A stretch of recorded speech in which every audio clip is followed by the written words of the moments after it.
On a lovely evening in Southern California, Orange County SC play host to Oklahoma City Energy. Orange County on the back of a couple of poor results last time out away from home in Seattle, drawing 1-1 with Seattle Sounders 2. Meanwhile, for Oklahoma City Energy, their terrific run of form, 4 wins on the balance, ended by Swope Park Rangers away from home last weekend. Chris Whittingham alongside Matt Stubbington for commentary of this one. Tonight's matchup of the game is brought to you by Renaissance Club Sports. Take a look at the Western Conference standings. Orange County currently sitting third, 3 points off the top. Meanwhile, for Oklahoma City Energy, the picture a lot bleaker.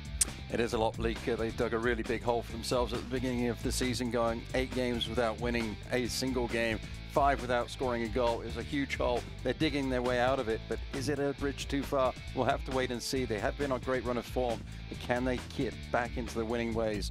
For Orange County, they want 3 points so they can get into that top 2 to get the home field advantage into the playoff picture. Already some distance between them and Sacramento, but can still do with 1 or 2 more victories to really solidify that top 3 place. But a couple of surprise results against teams that right now sit in the bottom 3 of the Western Conference. And you really have to take care of business against those teams that are lower than you in the league, and that's something that was surprising from this really good Orange County team. But they got to take care of business and be a little bit more intuitive as far as what's going on and make sure they pay attention to the small details. For all the Energy, they've got to make sure that they find a way to get back in the winning form, and they really have got to find a way to bounce back quickly. They're 7 points out of the playoff picture. It's really important that they get the 3 points. But Steve Cook has done a tremendous job to keep the team on his side and finding a way to get the job done. 12 points from 15 under any other circumstance to be well welcomed, but for Oklahoma City Energy, it might not be enough. They might need an away victory tonight in a tough place to get it. Orange County. It's Orange County SC playing host to Oklahoma City Energy, and it's next.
New Canada Dry Ginger Ale and Lemonade. The perfect blend of real ginger taste with a splash of real juice. Are you ready to taste Nirvana? Hey, honey! Do we want to taste Nirvana? Yeah, sure.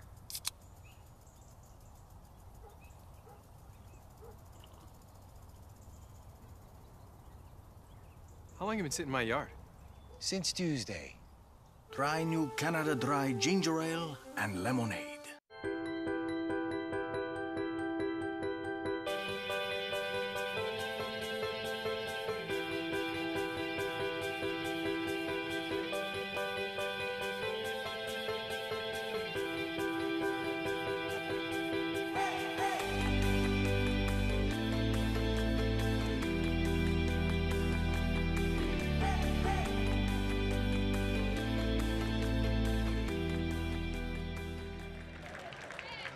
Welcome back to live coverage of Orange County SC playing host this evening to Oklahoma City Energy. This game brought to you by Renaissance Club Sport. Chris Whittingham alongside Matt Stubbington for commentary of this one. Let's get into our starting lineups. They're brought to you by Subaru Orange Coast. A bit of an interesting dilemma in this Orange County midfield. There really is no obvious wide left player, whether it be Anna Voltson or Chaplow. Plenty of options there. There are plenty of options indeed, and it probably will be Annie Voltson that switches out to the left-hand side. Michael Seaton up top, he's an important player. Chaplow, it's good to see him back in the starting lineup. And then, of course, what can you say about Duke and Quinn? They just marshal the midfield so beautifully for Orange County. Alex Cronali, the center back, scoring again last week against Seattle. Noah Powder came in for Joe Miko as a halftime sub last weekend. Meanwhile, for Oklahoma City Energy, a first start for Marco Bustos on that left-hand side. He's preferred to Christian Valesky, who scored 9 times for Oklahoma City Energy. That is a big surprise that Valesky, in a game of this magnitude, is on the bench for tonight, but it's important for Steve Cook to rotate his players and manage the roster and make sure that everybody is fresh for the postseason push. Some good players up top, Jan and Baril, they're really wonderful, and of course the speed of Dixon on the right. Cody Lorendi, the goalkeeper, and Atiba Harris, the center back, are away on international duty with Puerto Rico and St. Kitts and Nevis, respectively. And that is why, starting tonight for Oklahoma City, Brian Byers and Drew Becky returns as part of that center back partnership alongside Justin Chavez. Let's go ahead and take a look at our player to watch. It's brought to you by Shire. Matt Stubbington. Well, for the home team, it is Michael Seaton. He has to make sure that he steps up to the plate. Annie Voldson is a really good player, got 16 goals on the season, but he needs a partner in Michael Seaton. And in the earlier part of August, those two did have a good partnership, and Seaton was able to score 4 goals in 2 games, but he's gone off the boil a little bit as of late, and Orange County really need to have him come back into form. And he's a really good player, good target up top, and certainly can get the job done. As it is, him and Anna Voltson have combined for 25 goals and 13 assists, so plenty of that magic. You do wonder if there'll be a partnership tonight as they have been in weeks previous. Certainly there'll be a rotation of positions, but Chapelo coming in as very much an out-and-out number 10, and it does seem like Anna Voltson will slot in on that left-hand side. Darwin Jones providing some inspiration on the right.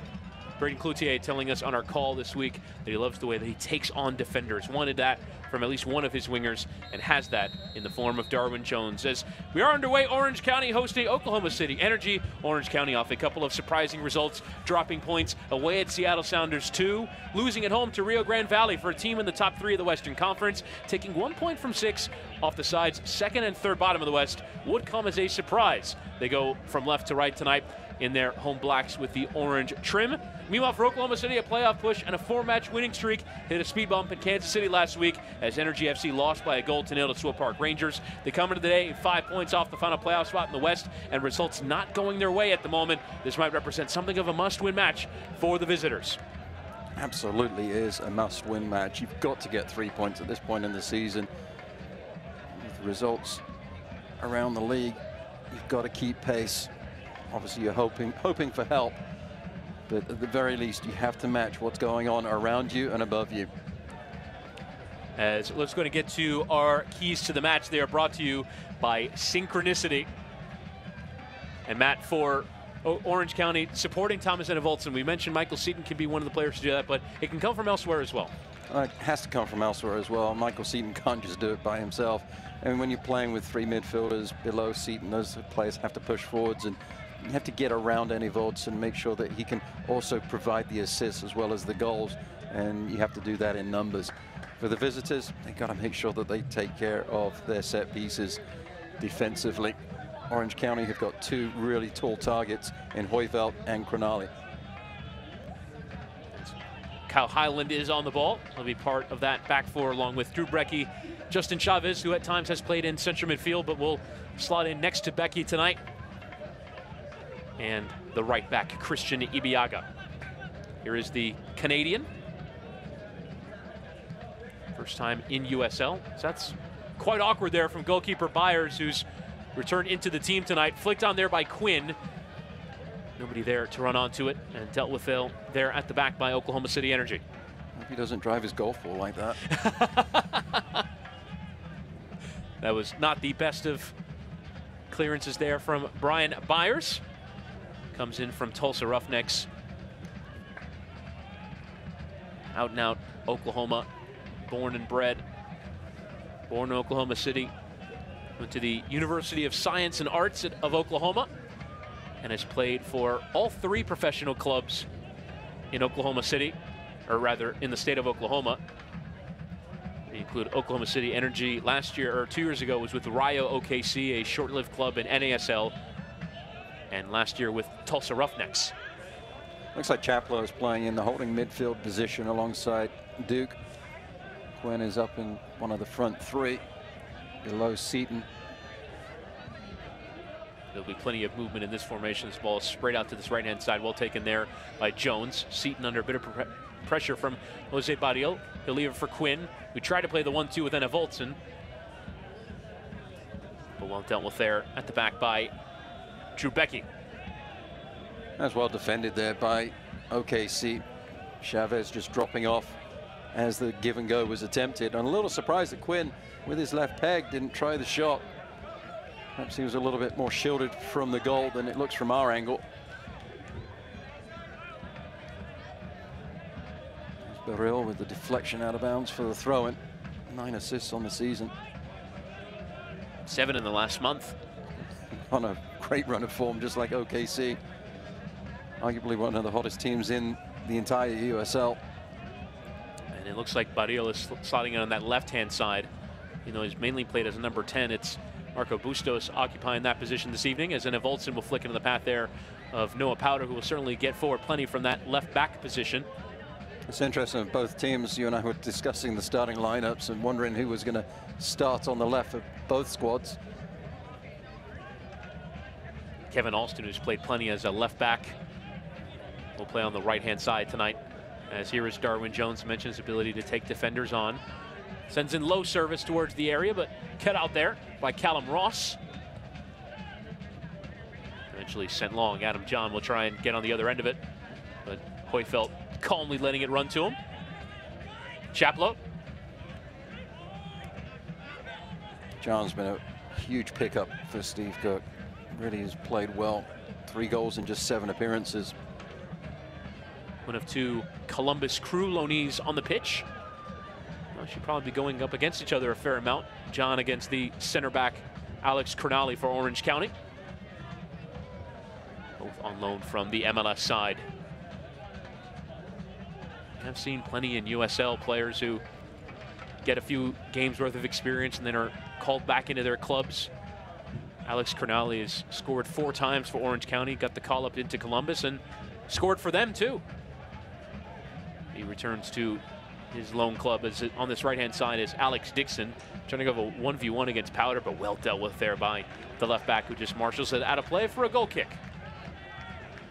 And John slowed that play down a little bit. The ball looked like it had enough pace to find Dixon on that right side. Pass was slowed down momentarily. Perhaps took the space away from Dixon to exploit.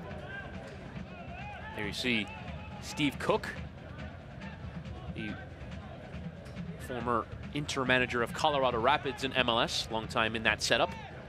Took over on an interim basis last year, was set to return as an assistant manager, but gets the call from Oklahoma City. And certainly would have been concerned about the way his Oklahoma City tenure began. 8 losses from 9, taking over a team that made it deep in the playoffs in the Western Conference last year. First ever manager change as the ball is played out to this right-hand side for Darwin Jones, who will peel it back across the face of goal. A fantastic bit of service, but Michael Seton unable to get on the other end of it. We mentioned him in the build-up, unable to convert Michael Seton. Well, the movement was good there from Darwin Jones. I thought he'd taken the ball away from himself, or the moment away from himself. His touch took him away from the goal. He did really well to get those hips around and get the ball across the line of the 6. That's such a good ball in. It's a great ball. Seton's got to be more Johnny on the spot there. That would have been an easy finish. As that center forward, you have to read that run of Jones and get into the 6 as quickly as you can across the face of the goalkeeper. But you said it yourself. You said that Darwin Jones looked like he was taking his run out of play, so maybe you just kind of lose that bit of concentration, and that's how it goes flashing past you. I'll give Seton the benefit of the doubt on that occasion. And now Jones will try and recover the ball and does well. He's done very well down this right-hand side. Tried to hit the cross early, but Becky there to intervene. And it will be a throw in here for Orange County. No nonsense there from the center back. Becky. Walking it away. Thought he might have been appealing actually for the ball having gone off of Darwin Jones, but it'll be Alston, who of the 2 fullbacks so far has looked the more reticent to go forward. But at the moment, looks like he's gonna have to try a long throw. Referee just sorting out the contact in front of Brian Byers. And for Cody Lorendi this evening, Matt Van Oekel remains injured. Daniel Radford, the official, in the middle tonight. Brian Byers been working on his Lorendi beard. Doesn't quite have the man bun yet down. As our referee, Daniel Radford, just sorting things out. As Alston will launch in towards that area. Headed away. And Bustos trying to play out as the whistle had gone for a foul against Chaplow. And the Englishman, the victim. But the culprit, I should say. I don't feel like the victim. He's the one that went to turf. I think USL should have some sort of goalkeeper beard competition. There's some great beards in net around the league. For a league that plays in the summer months, I certainly admire the courage to go and do that. I feel like long hair and beard has to be a difficult set of circumstances to play under, but I still see players going for it. 3 days growth and it starts itching, it comes off. I can't stand it. Baril. Well, one there, and Voltson hasn't had too many touches of the ball here in these opening stages. Well, one back though by OKC. Becky and Highland. Rasmussen. The Dane in the center of the park, partnering with the Newcastle-born Callum Ross. First time we've mentioned Rasmussen.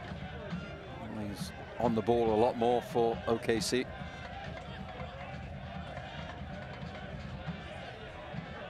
Ross. And Marco Bustos making his first start, the Canadian.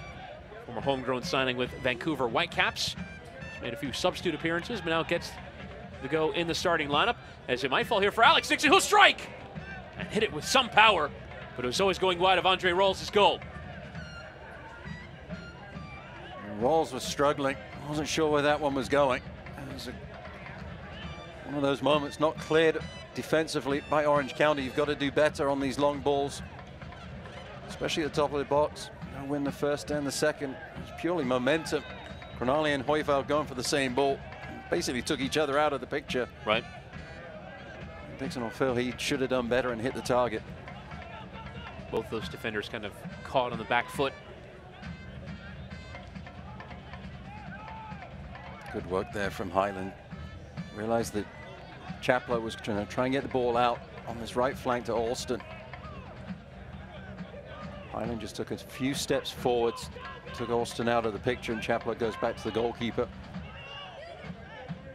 You will see both teams trying to play out. Oklahoma City look like they're well prepared for how to press it, and Rawls forced to send it long. But it will fall kindly here for Quinn, who at first time over the top, sending Darwin Jones to chase. He will get on the other end of that ball. Here's Jones again. The left-footed service. Kind of between Seaton and Evoltson. But well won there on the second attempt by Duke. And Evoltson.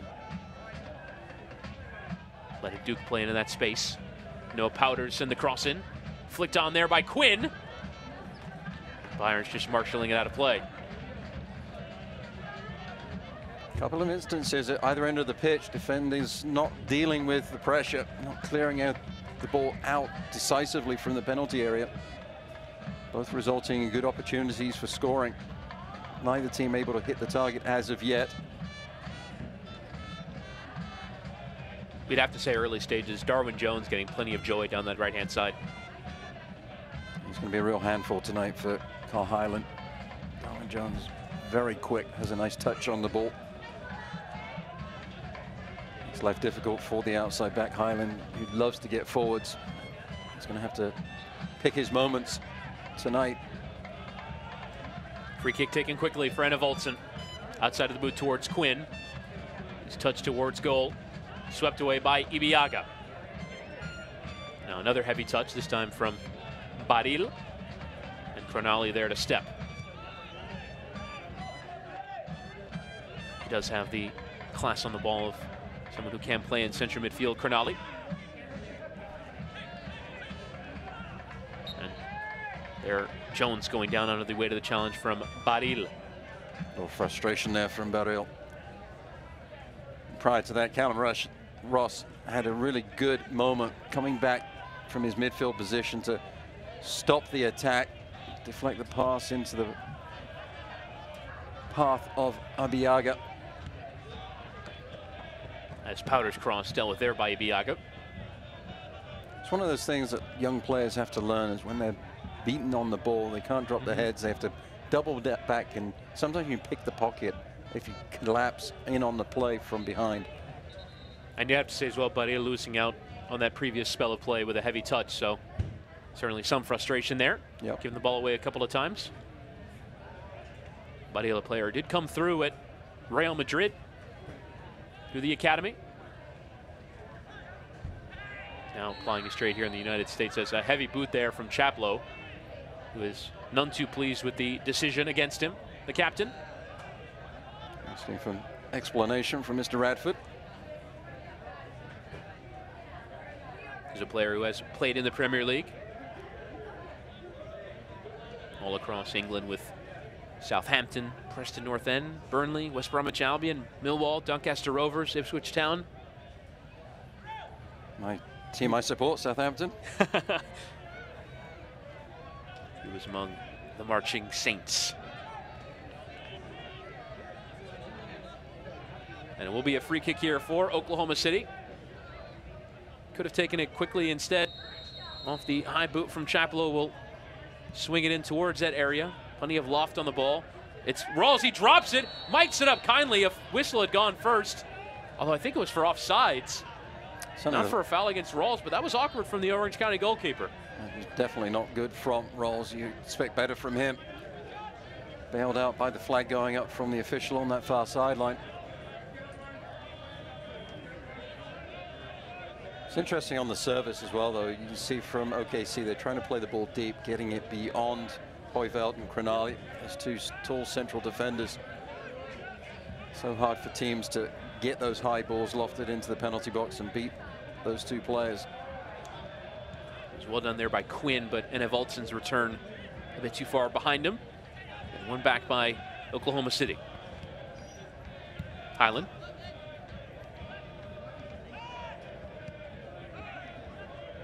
Drew Becky.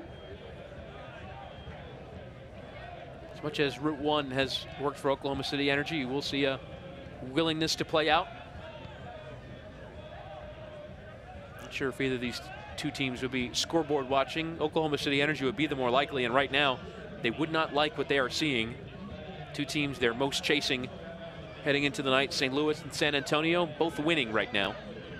Get to more on that in a second, but right now Oklahoma City Energy on the charge here through Baril. A few options. Really didn't take either one of them. Gives the ball away. Alston.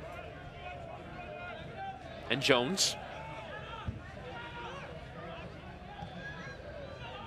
For Aiden Quinn on 10 assists for the season. Although he says 11. He says the league did not give him credit for one. Wants to be in a tie with Ledesma of Cincinnati. Well, he'll be on 12. In the abandoned game, he got the assist on the go-ahead goal that Bone put into the back of the net. That was some torrential downpour in Louisville this evening. But it's the Western Conference results that Oklahoma City concerned about. Getting just a bit of positive news here. Could be an interesting finale in San Antonio. They lead by 3-2 over Phoenix Rising. Phoenix just getting a goal. They could do with another one. And right now would probably be rooting for Reno 1868 to pull one back on St. Louis. We'll make that a 1-1. Right now in the live table, Oklahoma City would be 7 points off of Reno and St. Louis for that final playoff spot, with either one game or 2 games more played. Well, Reno 1868 have 27 games played, so they have one in hand. And the first tiebreaker is games won in the league. That was always going to be an awkward coming together, but one strongly there by Hoyfeld. Here's Quinn outside of the boot. Tried to play on either Seton or Enevoldsson, but hit the defender Chavez first. Duke. Under a bit of pressure there, Christian Duke. who captained Stowe Park Rangers to back-to-back USL Cup finals. If you look at the teams in 9th, 10th, and 11th, at St. Louis that have 11 games, one OKC have 10, and Fresno have 8. St. Louis looked like winning in 11th. It's going to be tough for certainly the Foxes to get into the playoff picture if it comes down to tiebreakers because of games 1. As Jones will send the cross, and if Olsen arriving gets the slightest bit of contact, could fall nicely for Duke, but well won there by Chavez, who tries to spring the counterattack into the path of Alex Dixon. 1v1 against Hoyfeld. Can beat him for pace and takes him down in the penalty area, and it is indeed a penalty. Alex Dixon getting the better of Josh Hoyfeld, and the referee, Daniel Radford, pointing to the spot. Hoyfeld can't believe it. He doesn't think he touched Alex Dixon. Little hesitation, explosive power. Looks like the left leg came back. He certainly swung the left peg towards Alex Dixon, and then he came back. You can certainly see why it was given. In the run of play, my initial reaction was definitely a penalty kick. Having seen the leg come back from Hoyfeld, maybe he has a case. Either way, it doesn't matter. Mr. Radford blew the whistle, pointed to the spot. And it'll be Philip Rasmussen to take. He is yet to score on the season. Had 1 goal last season before a season-ending knee injury. It's been a slow burn for him to work his way back into the team. Now we'll try and consummate that with a goal. Here's Philip Rasmussen, sends Andre Rawls the wrong way, and the penalty won by Alex Dixon results in the opening goal for the visitors. Orange County SC 0, Oklahoma City Energy 1. Emphatic penalty kick. The penalty was well won by Dixon. Rasmussen steps up, makes no mistake. Rawls guesses to his left. The ball goes to his right with pace and power and accuracy. Would have been a close run thing if Rawls had gone to the right side of the goal. Also say the correct side of the goal, but and it is Philip Rasmussen who scores his first of the campaign. Longtime player in Denmark before making his way to Oklahoma City Energy last season. But it is Dixon whose pace gets the better of Hoyfeld. I was talking with Braden Cloutier this week about their situation at center back. They have 4 that he feels like neither have won the job nor have lost the job. Certainly when you give away penalties, you can't really stake a claim to that position. Hoyfeld was always going to be in a difficult position, 1v1 against the much quicker Alex Dixon. Well, the defender needs to make a better decision, though. Dixon's going down the sideline. Essentially, you're step for step with Alex Dixon. You just need to be a little bit more patient. Hoyfeld rash on the challenge, swinging that left leg in. Any forward worth his salt is going to read that and initiate the contact and go down. Chaplow going to slide in Quinn, who tried to cut it onto his left, but left too much of it there in that penalty area, and eventually takes down the defender Quinn. It's a free kick here for Oklahoma City. But some danger there, emerging off the ball from Chaplow. Smiles between Mr. Radford and Christian Duke. Poor touch from Quinn, just the outside of the boot, getting in the way. Pushes down his numerical partner. Got a hill going to the ground.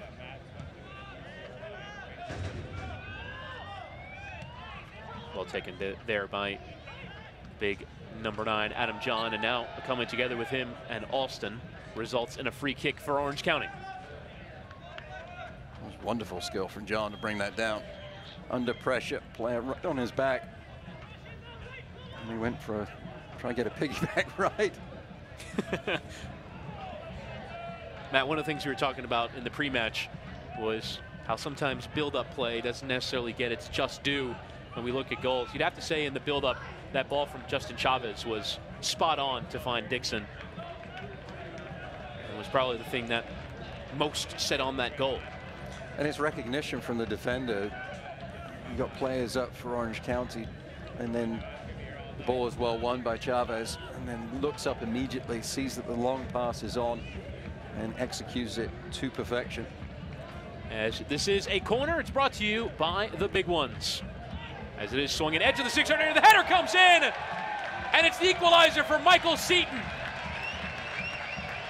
Had been in a bit of a dry spell for goals, but gets his 10th. He's into double digits, and Orange County back level. It's 1-1. Well, one of my keys for the game for OKC was take care of defense on set pieces. They didn't do it.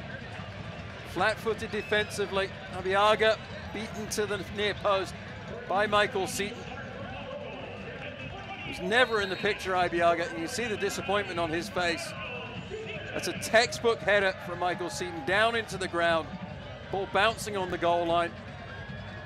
Fires no chance. A wonderful moment for Michael Seaton.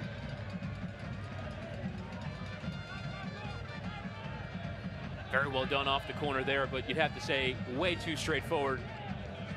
Cross, header, goal. As the free kick is taken quickly there by Orange County. Darwin Jones a little slow to get up. Hoyfeld. Very quickly, Oklahoma City Energy pegged back. A great response from the home team. For a team that's struggled a bit for form lately, that would be a very welcome goal. Not done the greatest in recent matches against teams below the playoff line, as now Powder finds himself in some space. Here's Enna Voltson, teasing on the area. Likes to leave it here with Christian Duke. And now Quinn, trying to play in Powder, but well read there by Alex Dixon. John waiting for runners, and leaves it here with Baril. Will ping it into the path again of Dixon, 1v1 against Hoyfeld unless Powder can get there first. Peels it back towards the edge of that area, and well read there by Kevin Alston. Confusion between the two runners. Bustos and John just didn't really know where they wanted to go.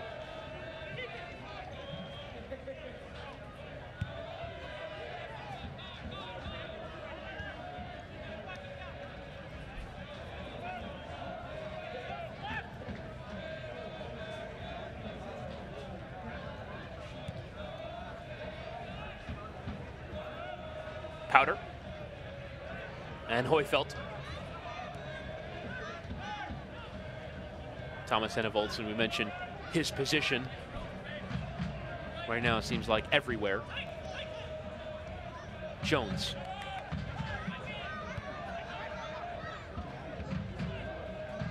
Orange County have actually given away the first goal in their last 3 matches.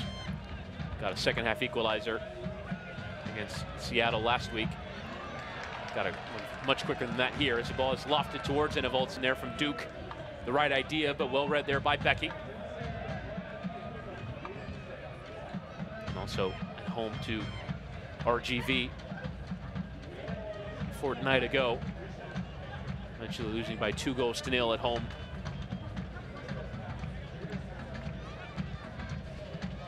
Highland. Do you believe in playing down to your opponent? Because Orange County, the last 2 weeks, have played a pair of sides in the bottom 3 of the Western Conference. Just haven't seen as sharp as at times we've seen them this season. I've certainly have seen it, and you would hope that that wouldn't happen at this level. But it also could be a case of your opponents playing up to you, and especially those teams in the lower echelons at this moment are playing for pride more than anything. And so they are trying to put out their best performance, and if you're not ready and willing to compete right from the off and start sluggishly, it can be really tough to get the adrenaline flowing.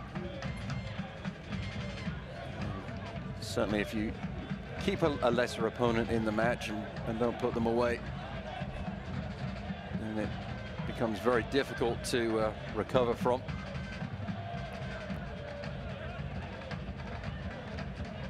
All the way back to the goalkeeper, Brian Byers. He started 5 times this season. Seaton trying to flick on there, but to no one in particular. You see Quinn, who has at times played as the holder, playing in a much more advanced position this evening. Chaplow in the lineup, playing the linchpin between the defending line and the midfield line. Allows Duke and Quinn to advance forwards. At times it's kind of been the opposite. Chaplow playing much more in a position reflecting his number. Just those minor tactical adjustments made over the course of a campaign. Becky. Highland first time into the path of Bustos. A good step there from Kevin Alston. In terms of the all-time series, very much dominated by Oklahoma City Energy. As Highland launches the ball into the area. First time for Bustos. Now towards that back post. Arriving here is Ross in the penalty area. Leaving here with Marco Bustos. And that little spell of play just fizzing out a little bit and eventually given away there by Ross. And that was certainly a moment of danger. Coming up on Wednesday, September 19th, Orange County SC hosts conference rival Real Monarchs at 7 p.m. You won't want to miss this one for the USL Western Conference top spot. Get your tickets online or call 949-647-GOAL.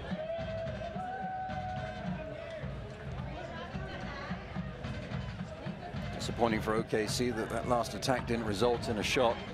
Players have to take a risk and take the responsibility on their own shoulders as Bustos is called for a foul. And it's Jones down again. He's going to want some ice on that right leg once the game's done. He's taken a few. Grabbed towards his right foot on both of those occasions.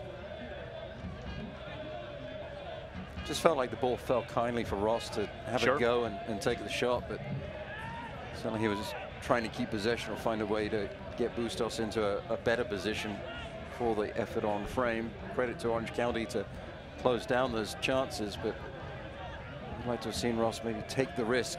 It's the area of the pitch that you want to do something creative. You would say Ross, someone who might not be that comfortable in that advanced of a position, has played as a holding midfielder and at times at center back for Oklahoma City this season. Still with an opportunity to strike towards goal. Ibiaga and Drew Becky. See Oklahoma City doing plenty of building out from the back. And continues here with Rasmussen. Highland does like a four-way forward. Well done there by Badilba, putting Captain Chavez under a bit of pressure. Now 50-50, one in the center of the park, and it is a free kick here. Powder going down, and it does look like it will result in yellow for Christian Ibiaga. That was always going to be a dangerous one. Both players getting stuck in, and it's Ibiaga who gives away the foul. Powder is up to his feet quickly. He went down to the turf spectacularly. Ibiaga was always going to be second and fiddle on that ball played across.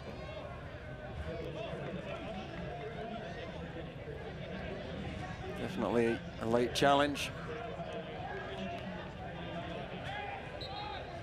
Catching a bit too much there of Noah Powder. You saw just the way the build up to that. There was always going to be a coming together.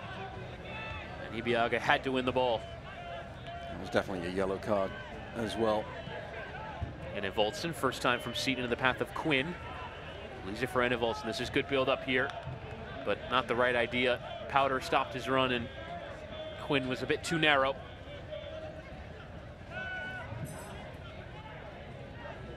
At times Orange County has looked like one of the best sides in USL in open play. Hasn't quite come off for them tonight or in their last few games. Again, Byers' distribution coming into question. Now the ball at his feet again. Sometimes it's distribution that is the difference between getting a starting role as a goalkeeper and not. Ever more so now. such an important part of the goalkeeper's game. You're not quite asking goalkeepers to be Allison or Ederson, but decent with your feet. His ball slid into the path there of Seaton, but he had drifted off. It was a good bending ball there from Alston, but Seaton getting between the defenders, but in an offside manner. Trying to be very active on his attack. Oh, that was a close call. It's a good save there from Byers. It was a wonderful save. Good attack, good run. Thought Chavez might have been keeping him on. That's what I say to my players.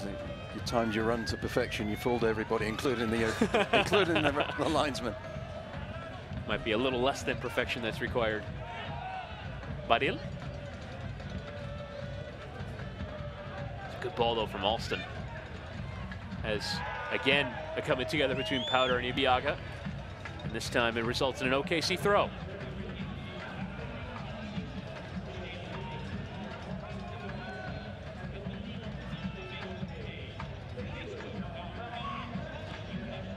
Becky and Highland. Nice little dummy there from Adam Yan, but cut up there by Chaplow. And now Jones.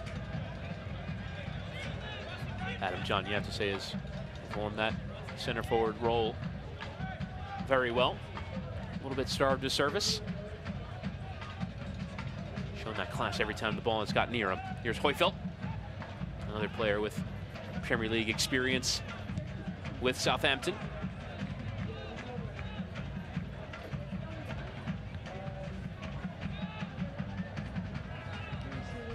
Well done there by Quinn to the ball out of the air and leave it for Rawls. Again, Orange County will build out.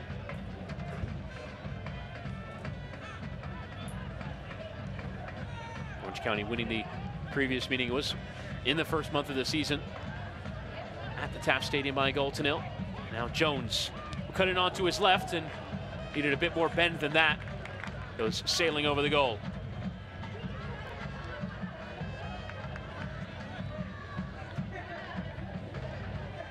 Hey fans, be sure to stop by your favorite local supermarket and pick up some red shell miso dressing, sesame soy dressing, and teriyaki sauce today. It's great on salads, sandwiches, pastas, your favorite meats, and as a dipping sauce. So give it a try. Red Shell Foods at redshell.com or your local supermarket. Like the teriyaki.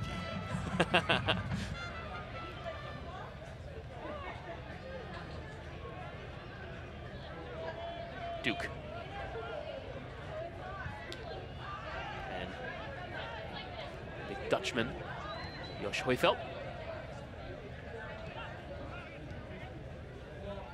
Certainly a differing amount of experience between that center back partnership. Hoyfeld well traveled across Europe in the Premier League, and Alex Crognali, an MLS loanee, 23 years of age. As then Volson tries to take out of the air, but well won there by Rasmussen.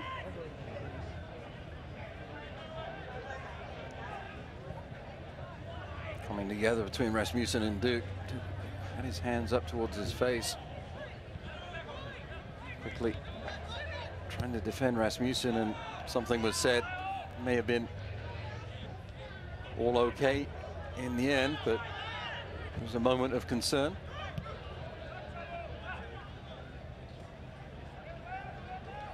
Rasmussen. And Dixon trying to take his first touch around Hoyfeld, but well read there by Hoyfeld. As then Volson avoids the sliding defender and now carries on his way. Quinn, again, well read there by Badil, who starts on that left-hand side, but certainly comes in a fair amount. Eventually won back by Orange County. Here's Quinn. And now Seaton finding himself in some space. Will go for his second, takes multiple deflections on the way through, and goes blazing over the bar. It does result in an Orange County corner. Before we get to that shot, here's the incident off the ball. Rasmussen and Duke coming together. There you see the little shove out there at Duke. Anything in that? I don't think there was anything in it. Just Rasmussen making space for himself, wasn't aiming at the face. And Duke certainly didn't make too much of it. I love this moment from Seaton. And with some confidence. Back line dropping off of him. Looks up. Didn't try to overpower the shot. Deflected on the way. Byers was struggling. Get another corner kick brought to you by Big Ones. As Quinn sends in towards that near post. And eventually played out there, but a whistle had gone first. I believe it'll be a foul given against Orange County. Just given that they would have recovered possession. Not the greatest, but Oklahoma City Energy will have another bite at the cherry. Coming in off a 1-0 loss away from home against Swope Park Rangers, Haji Berry with the goal for the hosts. Before that, I won 4 in a row. They've recovered very well since starting the season poorly. Won their opening match against Tulsa Roughnecks in the Black Gold Derby, and then lost 8 straight matches. Went 5 matches without scoring. But have recovered very well. 9 wins, 5 draws, 5 losses. Christian Valesky among those that have changed their fortunes, coming over from St. Louis FC, and has scored 9 times for the team tonight playing in white. Valesky is on the bench. Certainly a big call from Steve Cook. Marco Bustos asking Mr. Radford why the foul wasn't called, because he was being held by Chaplow.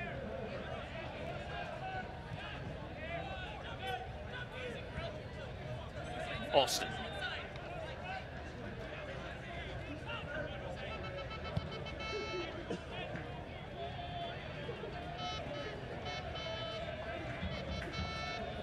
And Hoyfelt, given plenty of space. And we'll just leave it here with Quinn, who will swing the cross in. Some conviction. It comes out to Darwin Jones. 1v1 against Highland. He starts his run towards that byline, across facing goal again. The sliding effort and a brilliant save produced by Brian Byers. Well done there. But the man who at times has been the 3rd choice keeper denies Enev Olsen his 17th. Well, he might be the 3rd choice goalkeeper, but this was first class goalkeeping. He has to be at his near post here as Jones drives to the byline. Look at the footwork of the keeper to get across to his right, and then at full stretch, he makes a spectacular save. And then off the ensuing corner, opportunity nearly fell for Jones, and Byers able to settle it. Always enjoy that. Hey, I got this, calm down. It's one of those things they teach you at goalkeeper camp. What a save there from Byers. If that's not in one of the 5 for save of the week, I'll enjoy watching the others.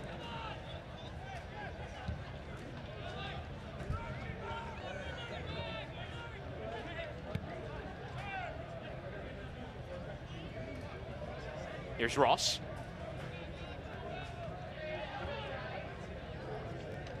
And Ibiaga.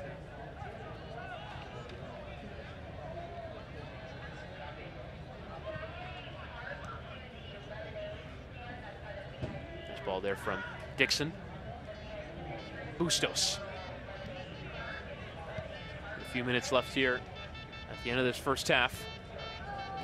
An enterprising game. Saw Orange County go in front on the penalty. Oklahoma City Energy going in front on the penalty. Orange County responding in kind with a header for Michael Seaton.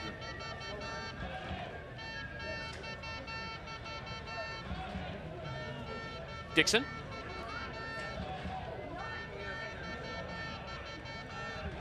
And now Chaplow. Dixon's been fairly quiet down the right flank for OKC, save for the moment that led to the penalty kick. Well on there by Bustos, but taken off him by Chaplow does result in an OKC throw. Just trying to summon that last chance.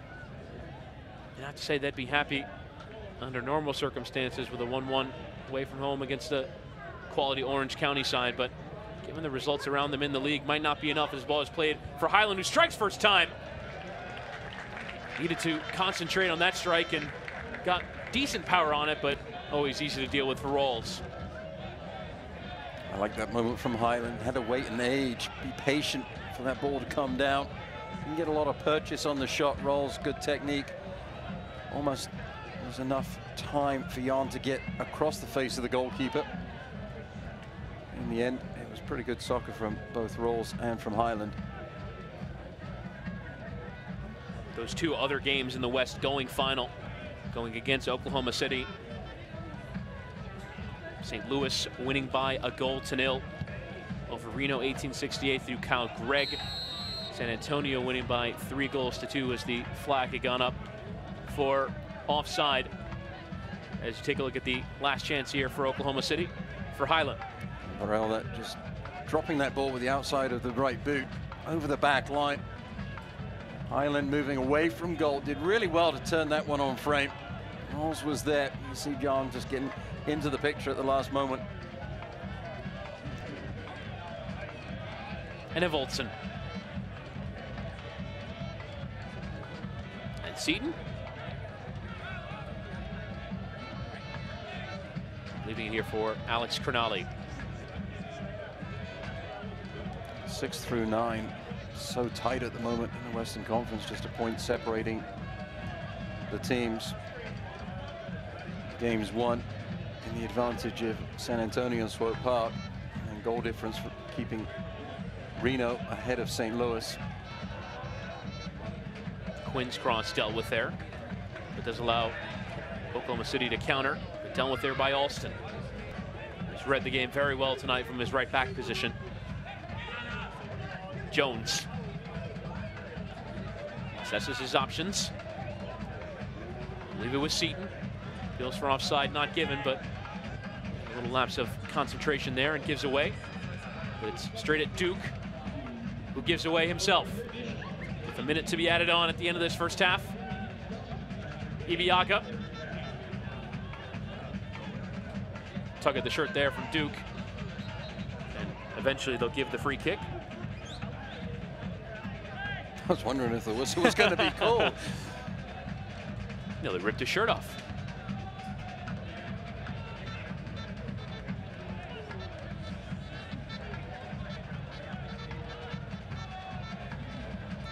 Normally you exchange shirts at the end of games, don't you? Not at halftime. Baril. Seeing out these closing moments of the first half. Oklahoma City Energy can throw on Valesky in this second half. Just change things a little bit. Fine with a 1-1 at the half, but probably need 3 points after St. Louis and San Antonio won earlier this evening. As that brings us to the end of the first half. Oklahoma City Energy, the visitors, going in front initially through the penalty converted by Philip Rasmussen, his first goal of the season. Orange County responding off a corner. Michael Seaton turning in from the Big One's corner, and that brings us to halftime. Halftime is brought to you by Subaru Orange Coast. And once again, your halftime score, it is Orange County 1, Oklahoma City Energy 1, to bring you our first half highlights and much more in our Subaru Orange Coast halftime report, and it's coming up next.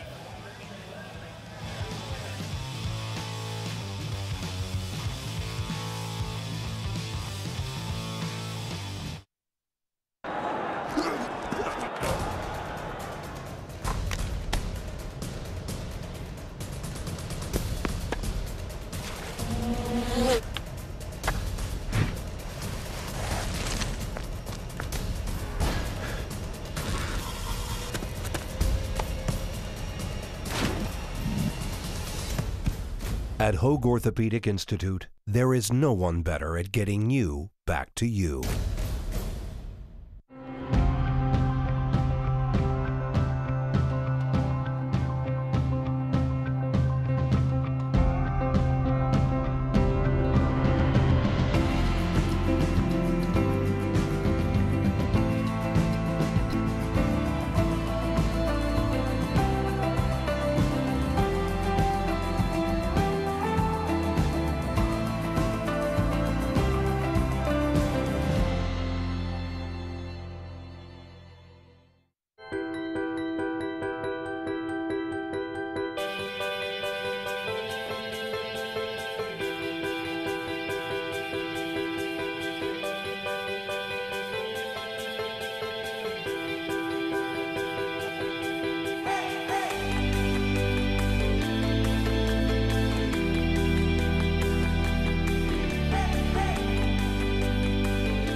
Orange County SC level at the half against Oklahoma City Energy.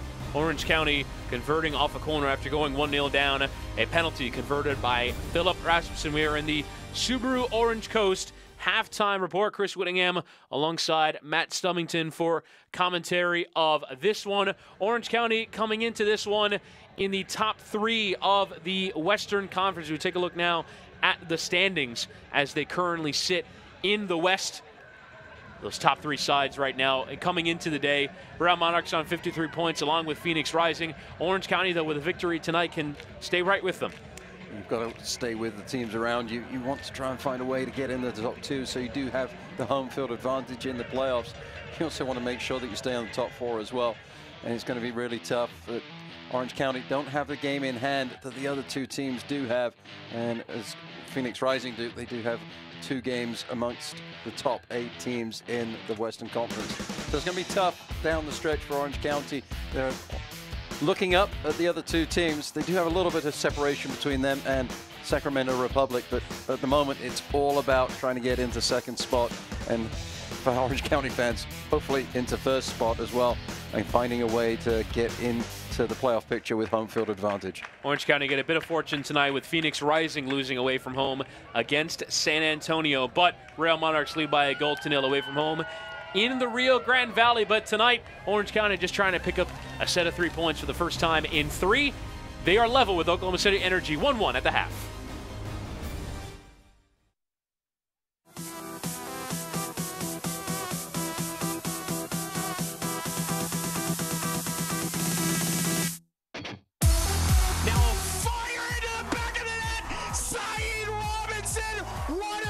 See it here as maybe another potential chance for the Rangers. Long range shot, incredible save.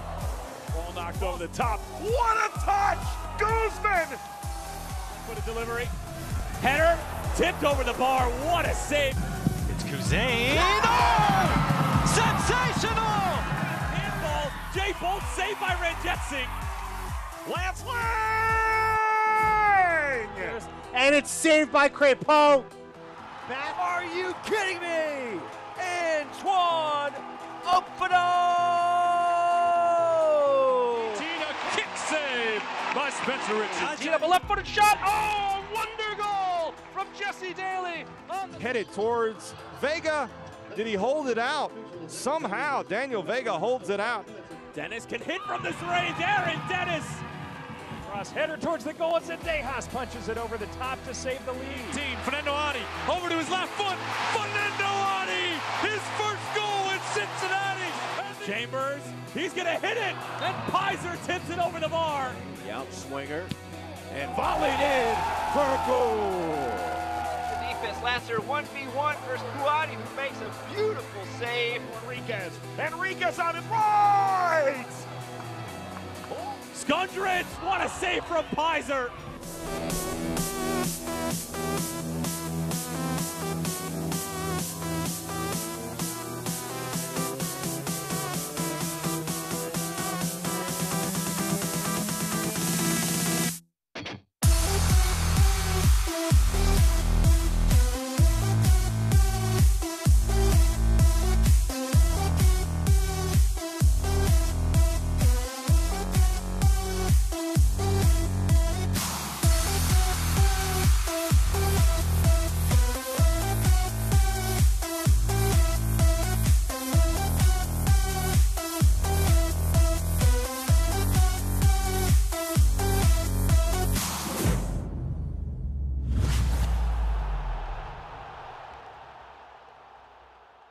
That's some of the best from around at USL. Tonight, it's Orange County SC 1, Oklahoma City Energy 1. We showed you some of the best in terms of highlights. Let's really narrow down and show you the goals and the saves of the week.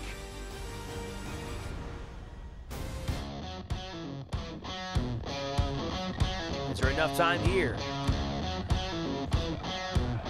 A bend? Are you kidding me? Antoine Opano!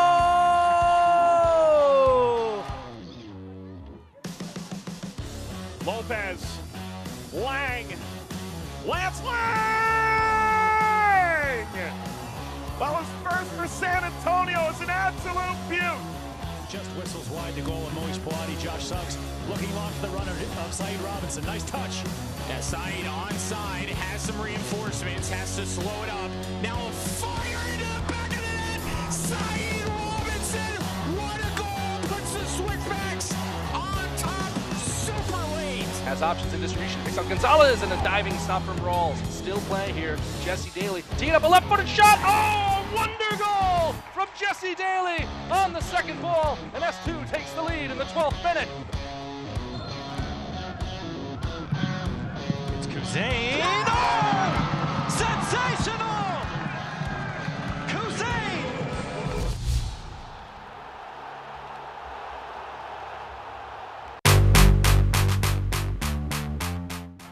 Goes for goal. Is there a handball? Jay Bolt saved by Ranjitsingh. Jimenez, left-footed delivery. Header, tipped over the bar. What a save, Patterson Sewell. Here comes Cipollone with the out swinger. Headed towards Vega. Did he hold it out? Somehow, Daniel Vega holds it out. Trying to score his first Red Bull goal in 2 years, and it's saved by Crépeau. Back in and put behind the goal. See it here as maybe another potential chance for the Rangers. Long range shot, incredible save.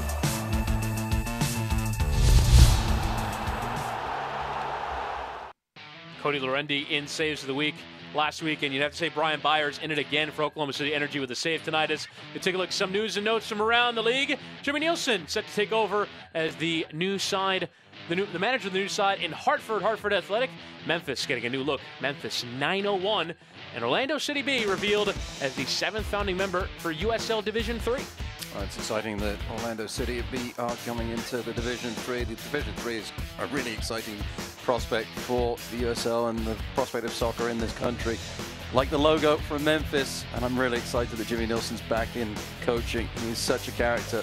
Fantastic to see him back in the USL and working as a head coach. He was with Oklahoma City Energy, took them to the Western Conference Finals twice, including last season before eventually going down to Swope Park Rangers. He'll be the new manager in charge of Hartford Athletic, a new side entering in the Northeast. Not enough of those in USL, and Hartford will be the latest to join. Right now, your score at the half of this one, it is Orange County SC 1, Oklahoma City Energy 1. When we come back, first half highlights and second half kickoff.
World-class goal from Orange County.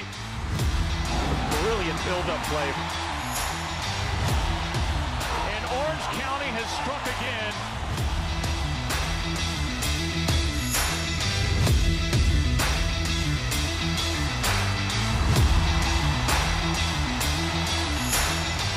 Sedberg's a chance to put Orange County in front, and he does.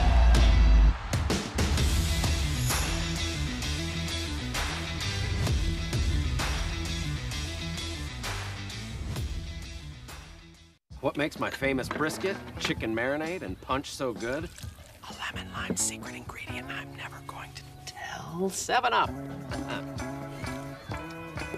Who's hungry?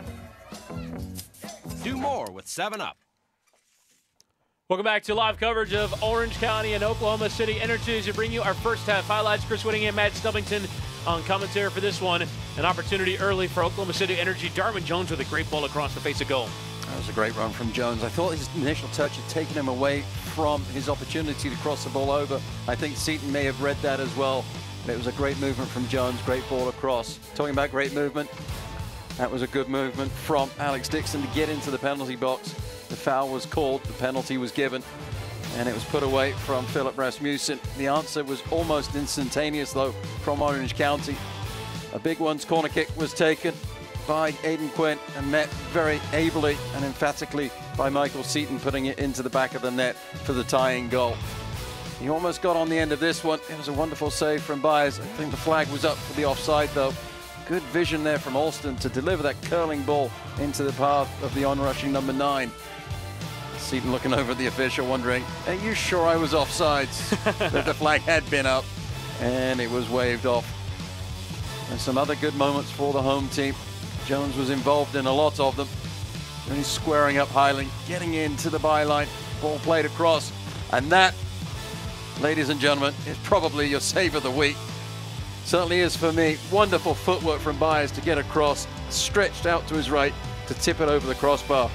Highland at the other end tried to get on the attack. The ball from Burrell was met by Highland. He had to be patient, but didn't really get a lot of purchase on the shot. Rawls there, making no mistake, covering up the effort from the left fullback. Let's take a look at our first half stats. It seemed like a lot more shots than that. I think we showed all of the shots there in that halftime montage. Possession slightly favoring Orange County. Who would you say had the balance of the play in your opinion? I think it has to go to the home team. They had more opportunities in their attacking half. And certainly if you look at the shots, 5 in total, 2 on target for both squads. But I think Orange County will be the better pleased of their attacking performance in the first half. Although a little frustrated that they weren't able to put more past Brian Byers. You would say some frustration as well from their point of view, that it kind of took them conceding the goal before they really got into the game in earnest. And I think that might be indicative of what's been going on of late of Orange County. They just haven't been getting into the game right from the opening kickoff. And when you are playing against lesser opponents and further down the league and they're ready to go and the adrenaline's flowing because they're playing for pride, or in OKC's case, they're trying to get into the top 8. You have to really be ready to go right from the opening kickoff. And I think Orange County probably had a little bit of a wake-up call, certainly over the last 3 games. It's something they'll need to correct if they are going to find a way into the top 2. Started now in the second half. Oklahoma City Energy in their whites with the blue and green trim going from left to right. Orange County in the home blacks from right to left. Oklahoma City Energy getting the penalty, but conceding far too quickly from a corner in a very straightforward fashion as well. Cross header goal that gave the hosts level terms. As Byers, whose distribution in the first half left something to be desired with a good ball there, allowing Baril to put Hoyfeld under a bit of pressure. Now Powder would do the same here for Rawls, who just puts it away. Actually came to Hoyfeld in the end. This is one way to build out. And Powder again putting the ball in a dangerous area. This time Crognale with no nonsense clearance. You understand the desire to play out, but not to the best of results there for the hosts. Looking down at Steve Cook, he's saying, hey guys, we just need to keep the press on. Pressure continuing to good effect as John will clip it in towards that penalty area, but way by Quinn, only as far as Highland. Here is Marco Bustos. Not seen any signs of a halftime change. Certainly plenty of options available.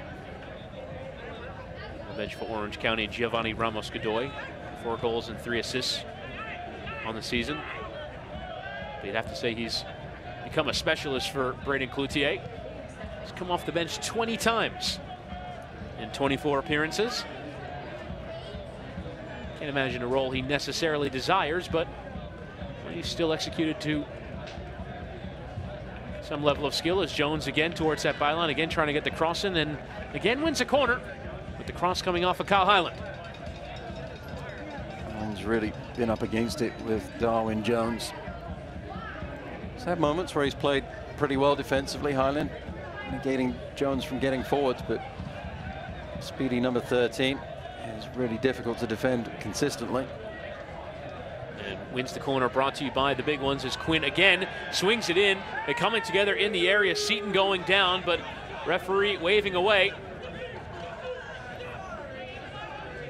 And Bustos will allow Chavez to send clear.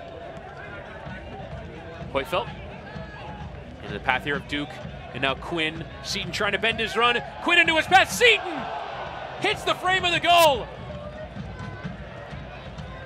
What an opportunity for Orange County. Seton doing very well to stay on side, but couldn't convert.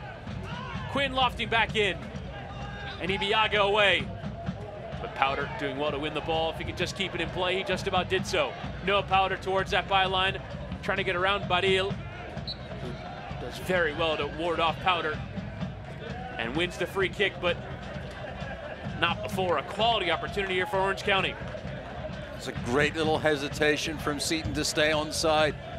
Straight ball up the pitch from Quinn. I have to say, even though the save was not made, that's good goalkeeping from Byers to get out quickly, narrow the angle, and force the shot off of the left-hand upright.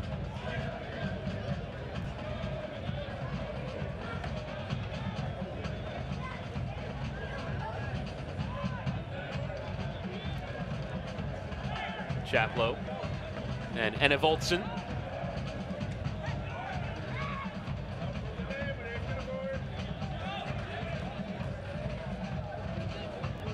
Chavez. Good opportunity, though, to start this second half for Orange County. Doing so from open play as well. Clever runs, clever through balls. There's a long ball there dealt with there by Hoyfeld. Beautifully dealt with. Such confidence to chest it the ball down to himself. Chaplow. Alston. Try and play direct, but no one there to run onto it. I think if Enevoldsen had a beat to it, he might have been able to intercept that ball. But either way, we'll come here for Seton. Lovely flick there into the path of Duke, but the bigger Ibiaga using his body to get in the way.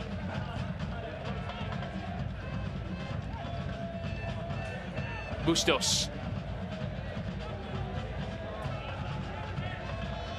And again. Rasmussen. There's Ibiaga, center back. Doesn't mind to run forward as Dixon getting something on it towards goal, but easy work for Rawls. We'll keep an eye on this. But Orange County feel defensively, at the very least, feel like they've gone more to a 4-4-2. Moving Seton up and alongside Enevoldsen in partnership.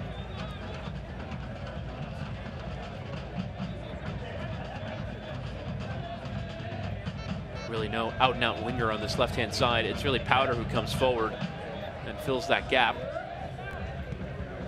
The chest from Enevoldsen for Quinn.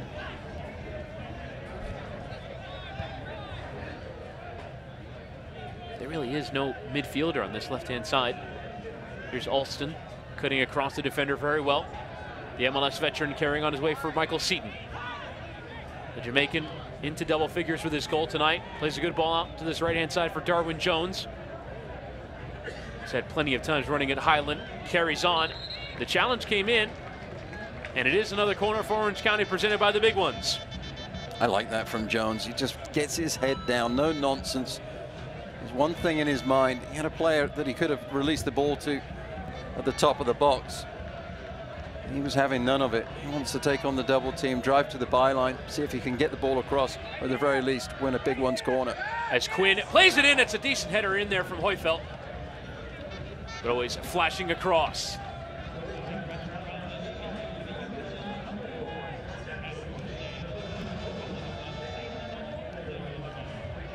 Here's another look at that opportunity. Quinn always serves in a great ball. Puts it in the area that it needs to be, right along the top of the six. Goalkeeper can't come and claim it. It's tough for the defenders to deal with. Gives your attackers a lot of opportunity to make good runs into the area and find a way to meet the ball. Doesn't allow the goalkeeper to come and get anywhere near it. Has been very good tonight for Aidan Quinn off those corners. Now Bustos going to slide into the path of Dixon. Plenty of pace on it, but Dixon has got plenty of pace himself, but unable to keep it in play. Thought it might be too heavy off the boot of Bustos, but you don't want to underestimate the pace of Dixon. So much speed. Saw that in the way he won the penalty kick in the first half. Very explosive as well.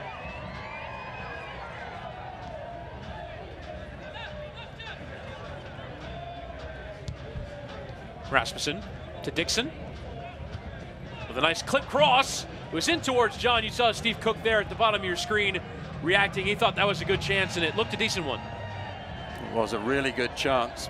Alston was in the area, did just enough to spoil the leap of John.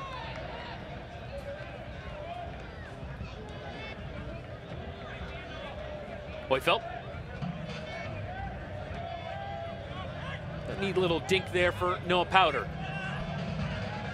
Christian Duke. Attempted the wave started here at the Champion Soccer Stadium. Fantastic venue here in Orange County. Alston cutting inside, comes off Anna Voltson, might still fall here for Seaton. Seaton trying to work around the defender, nearly went through for Quinn, and Chavez forced just booted away. Important challenge there from Chavez to put that one over for the corner kick. Quinn certainly was in on frame if that touch doesn't come from Chavez. I feel like we said this plenty. Another corner brought to you by the big ones.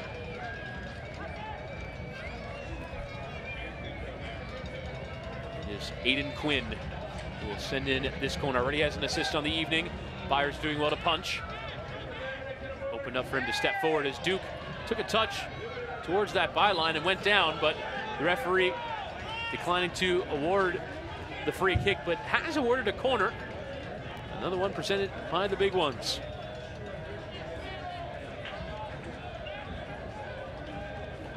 So it's like Daniel Radford saying, well, I could have given you the free kick, but I'll give him a corner kick instead. This will be an outswinger. Quinn takes all the set pieces. As it is lofted in towards the edge of that 6-yard area. Still might come for Seaton. Leaves it here in the penalty area. Crognale having a swing at it.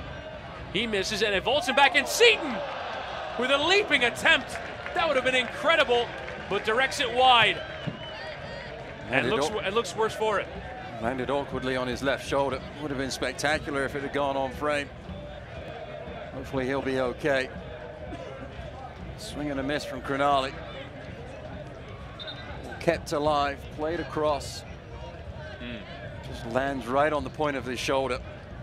Hopefully he'll be okay. Total commitment laying out. He has some wrapping on that left hand. Full body weight on his left side. There you see the pain in the face of Seaton. You would worry for a separation there.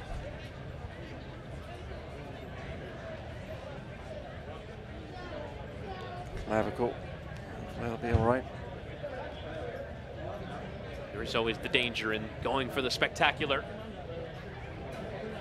It's well contested by the defender. It's like when the medical staff come out. Does it hurt when I touch you there? Yeah, would you stop? And it was Becky who was trying to stop that from flying into the top corner. Looks a bit apologetic for the way that he came up. It was always going to be awkward for Seaton. There's nothing there from Becky. He's not responsible for the pain that Seaton is in. Does not look like someone who's going to be fit to carry on. And that's exactly what the medical staff is saying right now. So I wonder how Braden Cloutier goes about replacing his number 9. Certainly holding that shoulder very awkwardly. Seaton, who you had to say was probably turning in a man-of-the-match performance before that fall, scoring the goal, and certainly has been right in the thick of those chances, particularly off the corners. They have Ramos Godoy available. They have Mats Bjurman available. Move Chaplow into a more advanced position as well. Like he's guarding that shoulder quite as much as he's walking off, but I think that the decision has been made. He's able to move that left arm, which is good to see. Does look like his night is over.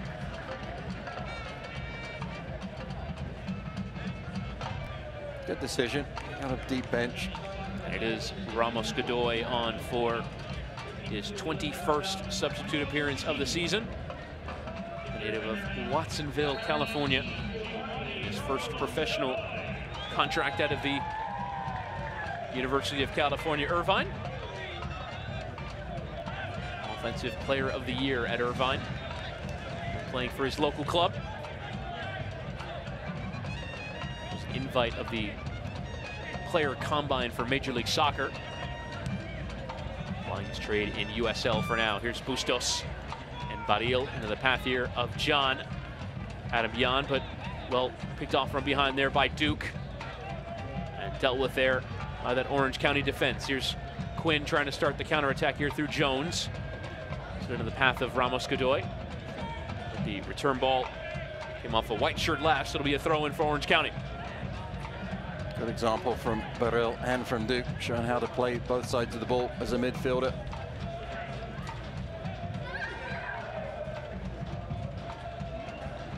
Alston. And Christian Duke. The path here of Anna Voltson. Powder.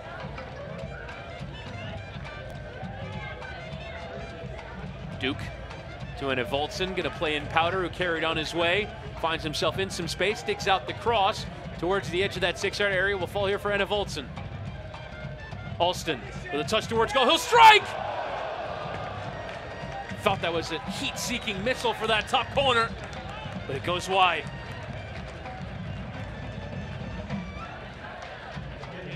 One of those that you dream about as a defender. It feels kindly to Alston. Looks up, rifles the shot. Well struck ball. Fires wouldn't have been anywhere near it. In the end, it was nowhere near the goal. Feels like Annie Voltson's coming very deep to get the ball a lot of the time for Orange County.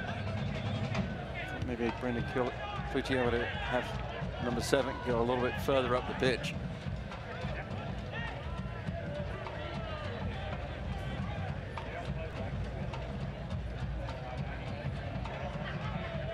Given away there by Highland. Straight to the path of Alston. Just had that decent chance there. Felt nearly gave away, but not enough power on it to play in Duke, and now Ramos Godoy into the path of Powder, whose left-footed cross is dealt with by Ibiaga, but results in yet another corner. I think it was actually Dixon coming back defensively there. I mentioned it several times, the importance of tracking back as a midfielder. Alex Dixon followed Powder the whole way.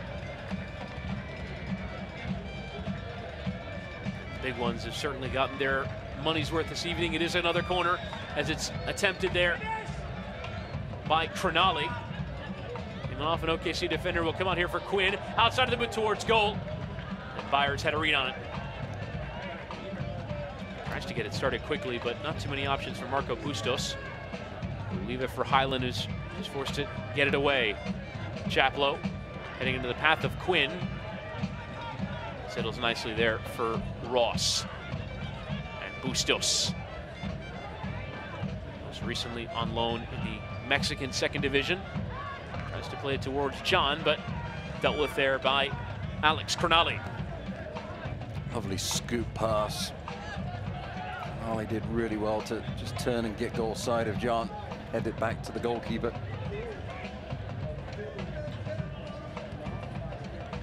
Please enjoy the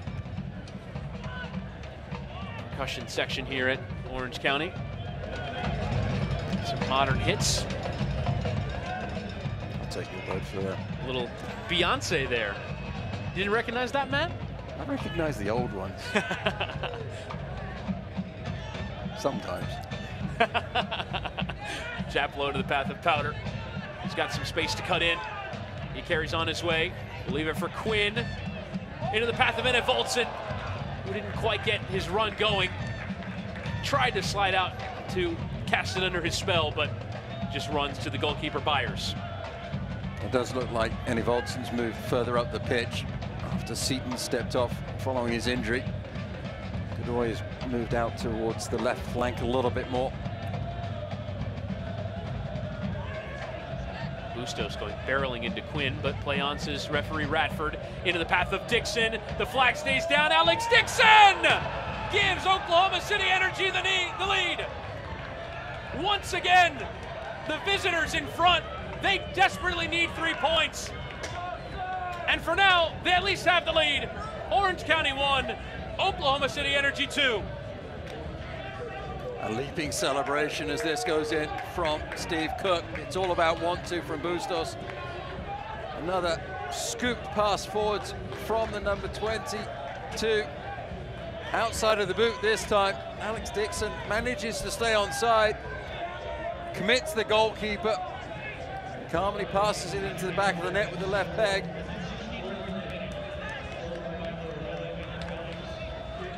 Question is, can OKC find a way to hold on to the advantage for longer than they did in the first half?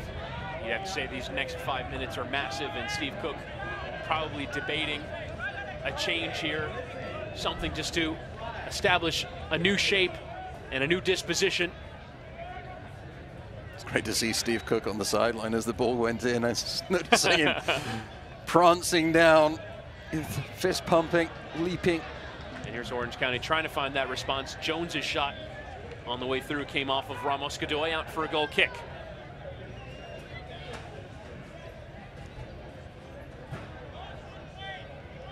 What a great ball that was from Marco Bustos. Outside of the boot, into the path of Dixon, who won the penalty for the first goal, and now has his goal, his 9th of the season. And the way Bustos won the ball as well, just turning, finding a way to steal it away from Quinn. The imagination and the creativity on the outside of the boot to find Dixon in flight. Not the right ball there from Quinn. Ramos Godoy was on his way.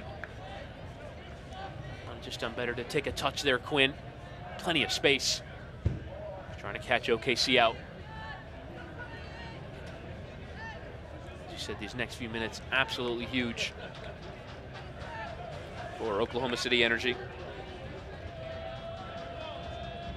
They'll want to hang on to this lead after St. Louis and San Antonio won earlier this evening.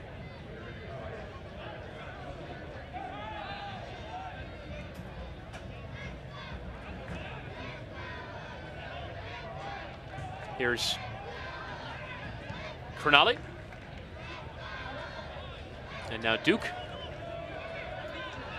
Hoyfeld.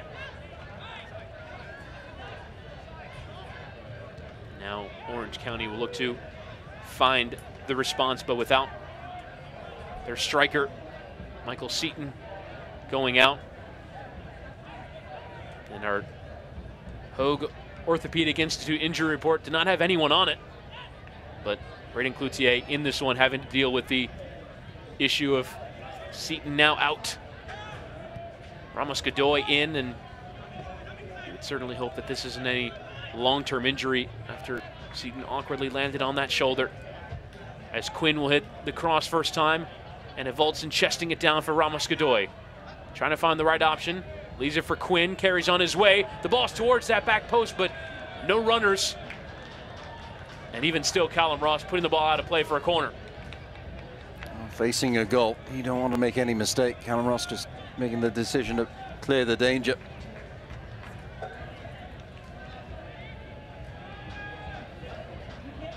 For another big ones corner. Quinn has had some terrific services this evening. That one with plenty of loft, and that not the best with Byers, who I think is taking a few steps forward on these corners now, understanding that these are coming to the edge of his 6-yard area. It's Morph in a position to claim, and does again. The corner was too floated. It made it easier for the goalkeeper. It needs to be driven a little bit more from Quinn. It's the 9th corner kick, I believe, in this game for Orange County. I don't remember one for OKC. Here's Dixon drifting to that left-hand side, sends the cross in. Chasing in there is Bustos. Almost got right side there of Duke. Duke forced to just send the ball up the pitch. Won there by Rasmussen, but not the right first-time ball. And Christian Valesky is getting set to come on here for Oklahoma City Energy. Scorer of 9 goals in Oklahoma City shirt. Scored once for St. Louis as it's given away at the back here. Adam John is in, around the keeper. Adam John, his touch took him too far. He still tries to place it in that far corner, and it goes wide.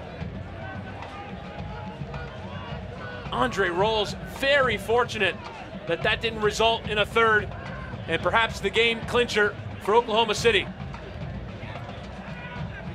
That was a huge moment. Rolls gambled, came out of the box. John did enough to beat the keeper. As you said, his touch took him too far wide. Quinn and a Voltson and Chaplow first time into the path of Duke. Will have to bring it down and does so. Back for Noah Powder. Quinn. Powder again, trying to find the right run. Plays in Ramos Godoy. Leave it for N.F. Voltson. He'll play in Darwin Jones. Jones just hit it with all the power he could. Comes off an OKC defender and out for another Orange County corner. Here's the last chance for Oklahoma City. It's kind of casual there. Crognale getting caught. John's touch taking him around the keeper. Well, he had to use the chest to play the ball forwards. Great work from John. Lazy pass, square across the back line from Orange County. So Rolls gambled. He's lucky that the ball didn't fall kindly enough for John to just volley it over the goalkeeper.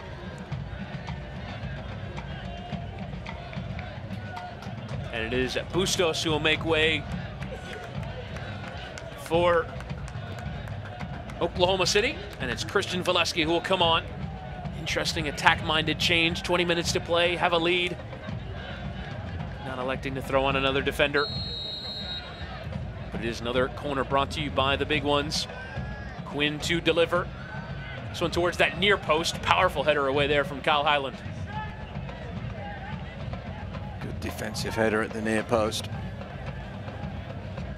2 poor services in a row from Quinn. We see better from him. You see on the second one, though, he was trying to drive it in a little bit more. Well done by Powder, or else OKC could have been in. He'll have to carry on his way. Well done, though, to leave it for Alston. And Chaplow. Here's Darwin Jones. Kyle Highland has had a lot of work down that left-hand side. Jones is crossed in. Meeting on the back post is Ramos Godoy. Believe it came off the frame of the goal, or else was not decisive enough to go towards goal. But again, Darwin Jones getting that service in. It was a curious bounce. I couldn't tell you whether it hit the woodwork or not, but either way, it came away from Brian Byers' goal. Darwin Jones again decisive down that right-hand side for Orange County. Hoyfeld, long ball into the path of Ramos Godoy. Nearly got that equalizer.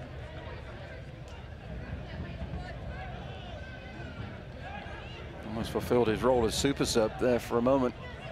And Voltson trying to return for Quinn, who goes down. Not sure Daniel Radford was ever giving a penalty there. They'll argue for it, but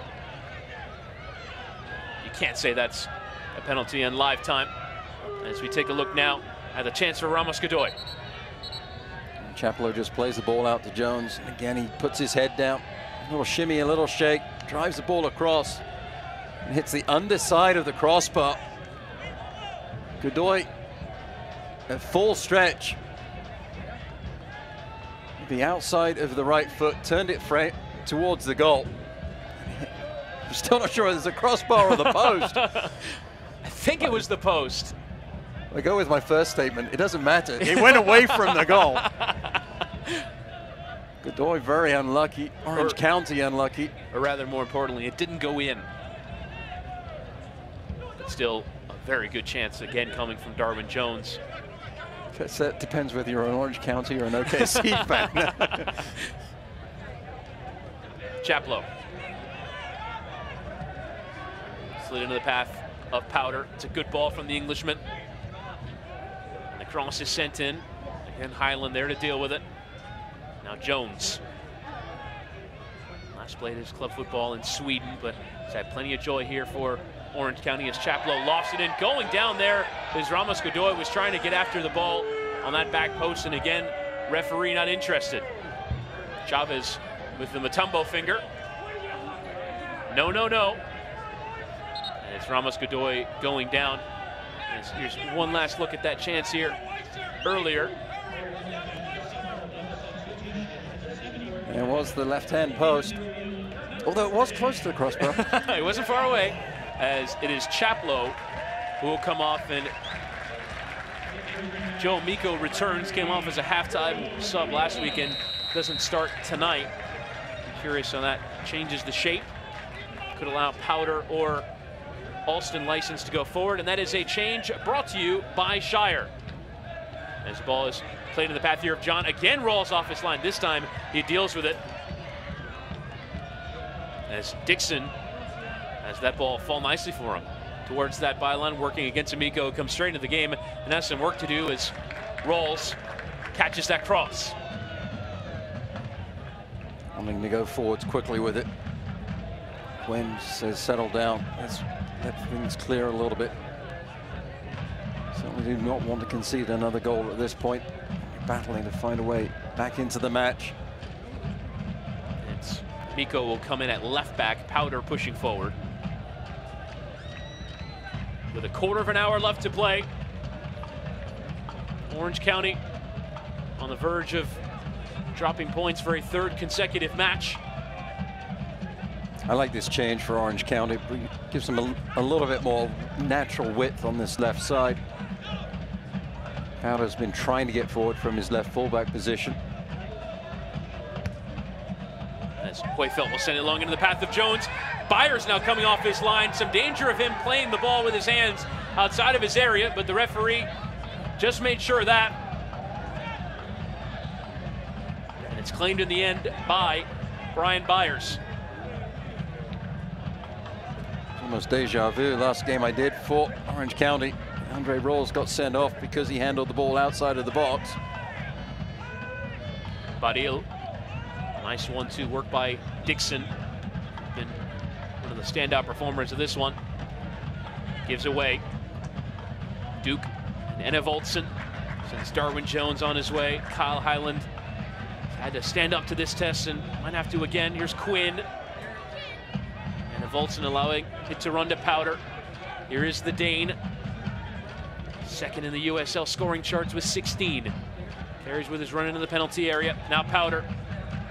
A couple of step overs, gets around Ibiaga eventually, but a nice sliding challenge in from the Oklahoma native. Gets it away. Considering he's on a yellow card, that was really good defending from Ibiaga. He so easily could have just dove in on Powder. Really patient, stayed on his toes, kept his feet moving, and was able to come away from the ball and relieve the pressure. Quinn. And Jones again, 1v1 against Highland. Peels it into the area for Ramos Godoy, who got a strike towards goal, but came off Chavez.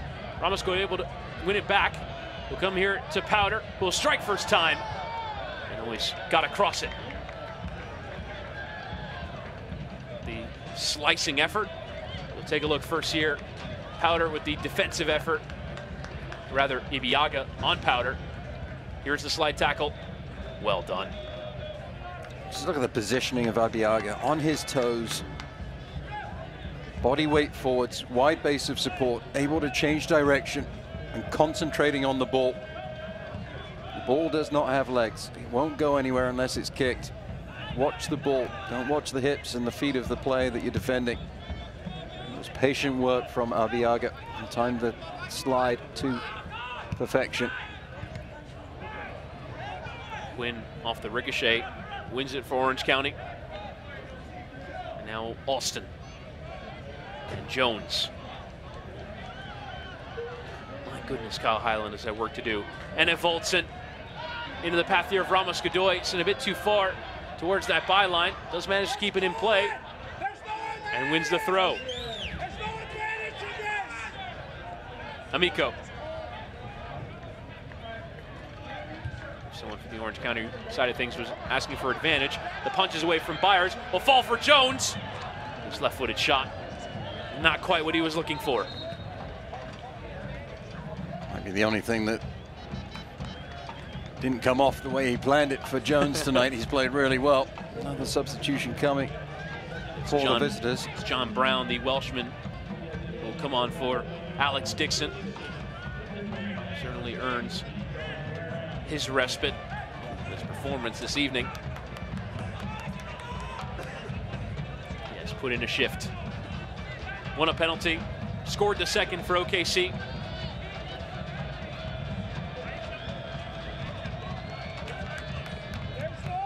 And there is John Brown. His 21st appearance of the season. Was a regular starter towards the beginning of the season. Probably lost his place to Valesky. And now Marco Bustos in the competition for those places in behind the striker. Comes on with an opportunity to make an impact. Baril. Ibiaga is going to try and play in Brown.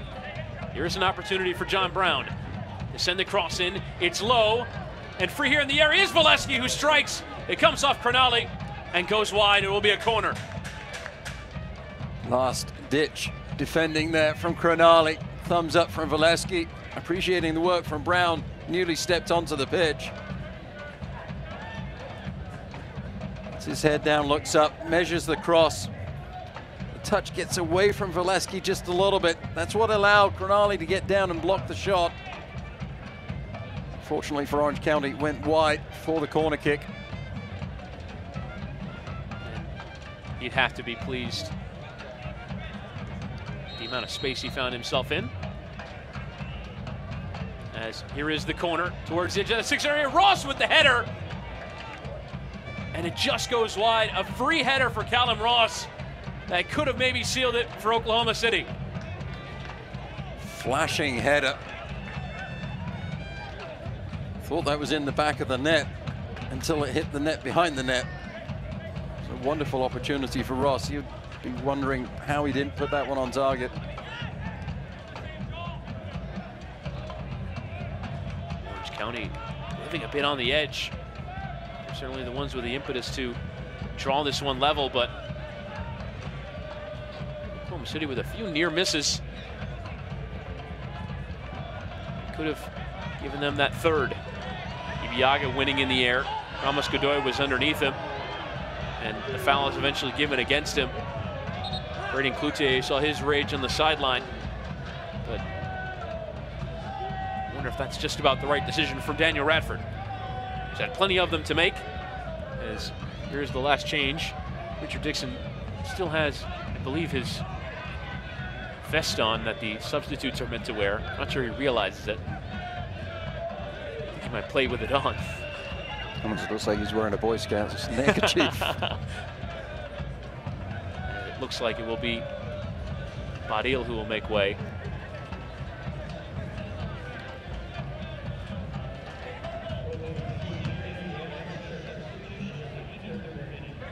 The bib is off in the there it is. Exchanged at the sideline. And it is the Spaniard who makes way for Richard Dixon. So there is the defensive change. right back coming on, might just move to a back five. If Ibiaga sliding in next to Dixon. Given how far forward he is right now, could just be slotting in as an out-and-out winger. With his pace, he can get back defensively. As it results in an Orange County throw. Still one more change left in this one for Orange County to potentially make. 7 minutes to play. Can they find the leveler?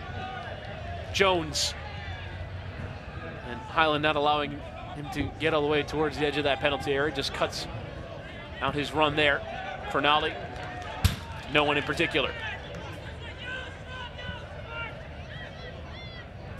It was brave from Highland. He's been faced up against Jones all night long. Stood his ground further up the pitch than I would have anticipated. And Jones, anxious. His touch let him down.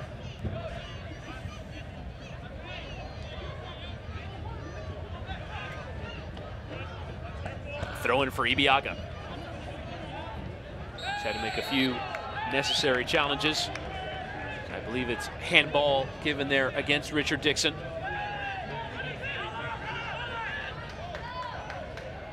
How much would Steve Cook feel in the way of nerves right now? Knows his side need this victory, particularly if he's gotten any word of what's happened around the Western Conference tonight. It has not been kind to Oklahoma City Energy, who at best can leave the evening 4 points off of those playoff places. With one more game played than St. Louis and 2 more played than Reno 1868. Currently hold those 2 playoff places at 7 and 8. And Volson, another opportunity, this time sends the cross in. Hoyfeld coming forward. And came off him last on the way through. Or off no one at all. Center backs getting forward, it's about that time. And the big Dutchman unable to get anything decisive on it. This game is as important for Orange County as it is for OKC, but for different reasons. Orange County trying to find a way to get that home field advantage in the playoff picture. Phoenix Rising losing tonight. Okay, Orange County can get the win. They will leap into second place.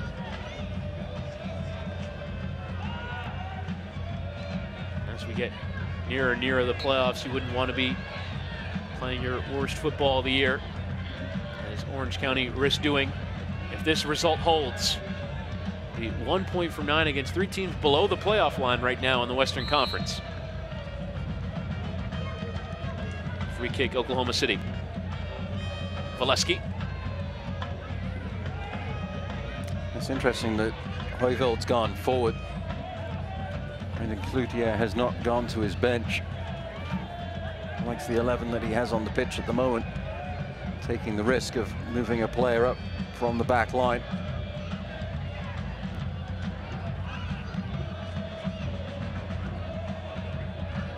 There is Braden Cloutier, the manager, promoted from assistant to the full-time job. I've seen his sign play some really good stuff this year. Just looked a bit off tonight. Amico. Over the top towards Quinn. Falls for Powder. Switches here into the path of Jones, who's done so much running. A defender strikes towards goal and produces another great save out of Byers. So much power in that, headed for the bottom corner. But the native of Oklahoma City was again equal to it. Fizzing shot from Jones through traffic. Byers would have seen it late. As the cross comes in. And Quinn, the intended target. Ibiaga. Come off of Powder there. And Valesky forced to take down John, whose size will certainly be useful defending these final few minutes. Dixon. Rasmussen. And Chavez. It's very calm here from Oklahoma City. Alarmingly calm, as that's a heavy challenge in there for Volson to take out Richard Dixon. Frustration there from Andy Volson. Sums up his evening, perhaps his team's evening. Jones picks the ball up, again head down, decisive in what he's attempting to do. That ball came fizzing through traffic. Great work from the goalkeeper to get down quickly to his right. Not only that, the strong right hand to parry it out of the danger area. Second wonderful save that he's made tonight. And amazingly, it's Jones that's coming off. And it's the center back, Walker Hume, who comes on. You wonder if this is just sort of a thinking that you're not going to have to get too many numbers forward in terms of wingers taking defenders 1v1, given that Oklahoma City should take a defensive posture, and you want another big body in that penalty area. Now you have Cronali, Hume, and Hoyfeld. This will be a free kick here for Orange County. Seems like it's really only Cronali who's staying back. As Orange County will now bomb forward. Sent long. Powder trying to win. Come here for Joe Amico, who will send long himself. It's Ramos Godoy. Sends towards that area. Hoyfeld trying to win it. Might still far for him. Hoyfeld! Byers had his near post covered. Manages to hold on to the ball as well. Seems like Orange County are just willing to accept the Hail Mary pass up the pitch, putting on the Hume, moving Hoyfeld up top. Just a little surprised that it's Jones that comes out, because he was the bright spot down that right flank.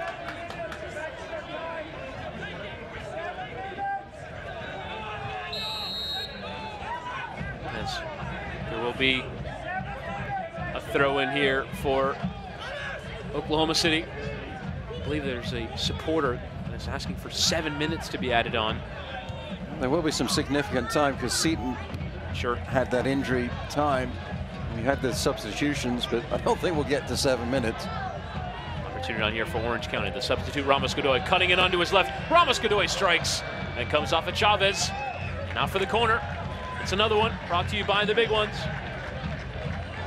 This might be the biggest. And there is 5 minutes to be added on at the end of this second half. It's brought to you by Synchronicity as the corner is swung in there. Touch off of Hume. Alston back in. Diving header away from Richard Dixon.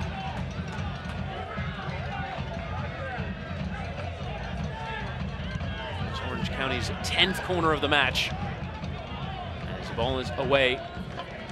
Only out for an Orange County throw. You wonder how many white shirts will come even the slightest bit forward. 11 men behind the ball right now. As Quinn lofts in towards that area. It's away by Chavez.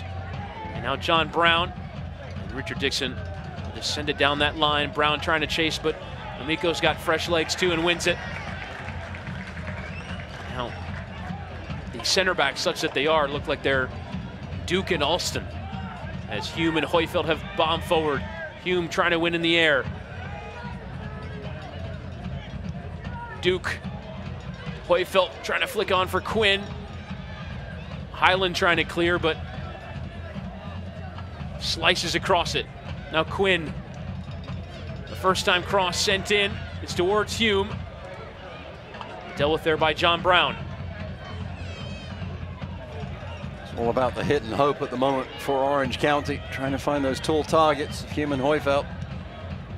Amico again. Hoyfeld unable to win. As Cronali doing just about enough to stop Adam John from going through. Cronali again. Powder tugged at from behind from John. He carries on his way. Powder eventually going down and eventually winning the free kick. Callum Ross is outraged at the awarding of a free kick to Noah Powder, who goes down in a very dangerous area for Orange County to strike towards goal. Well, there was definitely a foul, a tug on Powder. There's the tug. Play was allowed to continue.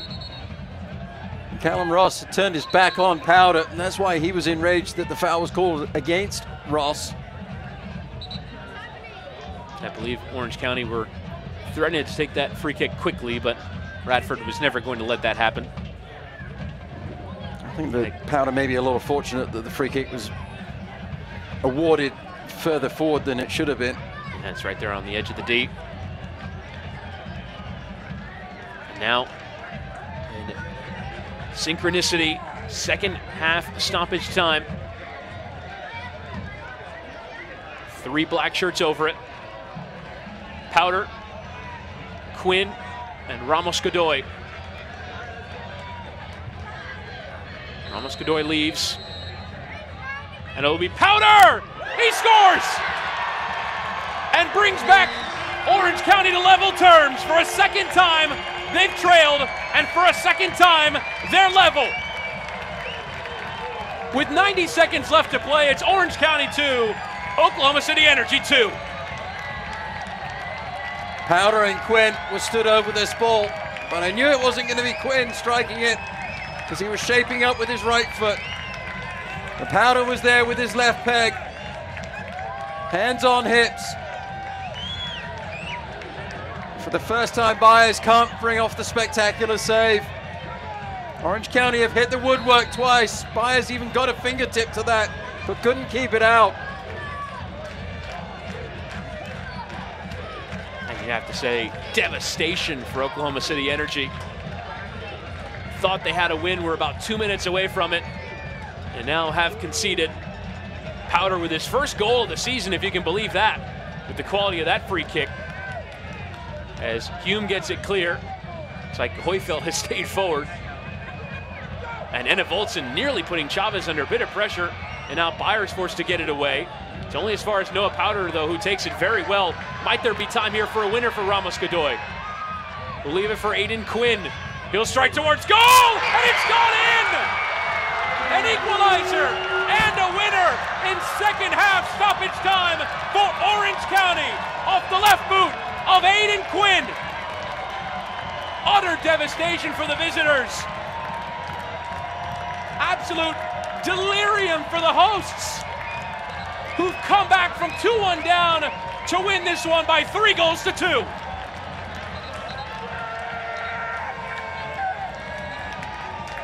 Well, Powder wouldn't let Quinn take the free kick. And Quinn said, tell you what, I'll pick the ball up in the midfield. I'll look at the goal and just bury it with my left peg. What a moment for the home team. What a moment for Quinn. Godoy plays the ball back. The defenders are backing off. It bounces awkwardly right in front of Byers. Over his hand. Frustration for the keeper. Frustration for OKC.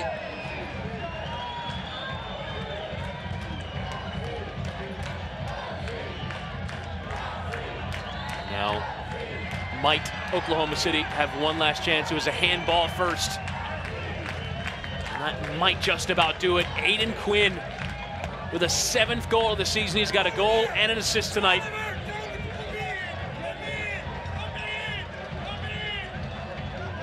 And his contribution might just prove decisive. Hoyfeld picked up a yellow in the celebrations, but he won't care. As Rawls sends it long, flares in behind that goal, creating a cloud for Orange County to try and play through.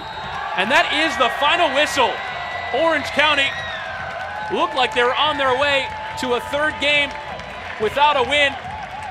And you have to say, Oklahoma City are utterly devastated to drop points after being 2-1 up with 2 minutes to play. It finishes Orange County 3, Oklahoma City Energy 2. What a finale, Matt Stubbington. Fantastic finish for the home team. Disappointment for the visitors. Joy for both coaches. One for Steve Cook when the 2nd goal went in for OKC Energy. He was dancing down the sideline.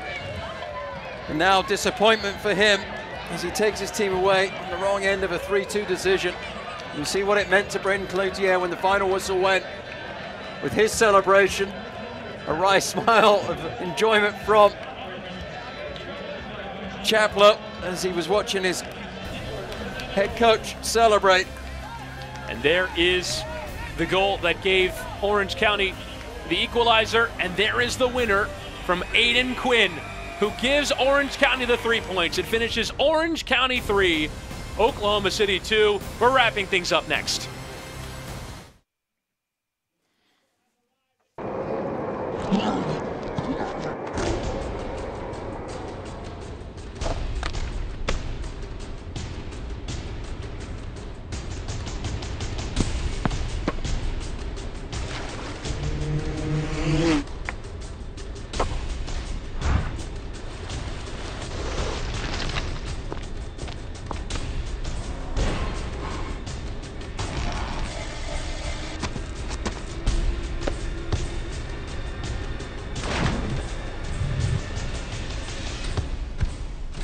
At Hogue Orthopedic Institute, there is no one better at getting you back to you.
And welcome in to the post-game show. Orange County coming back from 2-1 down to win 3-2 with 2 goals in the final 2 minutes of second half stoppage time. One on the free kick from Noah Powder, and the winner from Aiden Quinn as the celebrations continue. Those fans that attended tonight will have enjoyed what they saw. Before we get to full-time highlights, let's bring you your man of the match. It's brought to you by the big ones, and it had to be Aiden Quinn. Aiden Quinn, the game winner, the spectacular. Also got a wonderful assist on the first goal as well. And there's a frustration from Byers. You see Quinn just measuring the shot. That ball bounced so awkwardly for the goalkeeper. Orange County, they won't wind that. That goes into the back of the net. And Aiden Quinn, your man of the match. And Byers, who was, you have to say, pretty damn good for the first 93 minutes of this one. Probably had a last 2 that he'd like to have back. Got hands to both shots that resulted in the winning goals. Let's go to get to our post-match highlights. They are presented by Destination Irvine. Chris Whittingham alongside Matt Stubbington for commentary of this one and what has been an incredible evening here at the Champion Soccer Stadium in Irvine, California. Here are the highlights.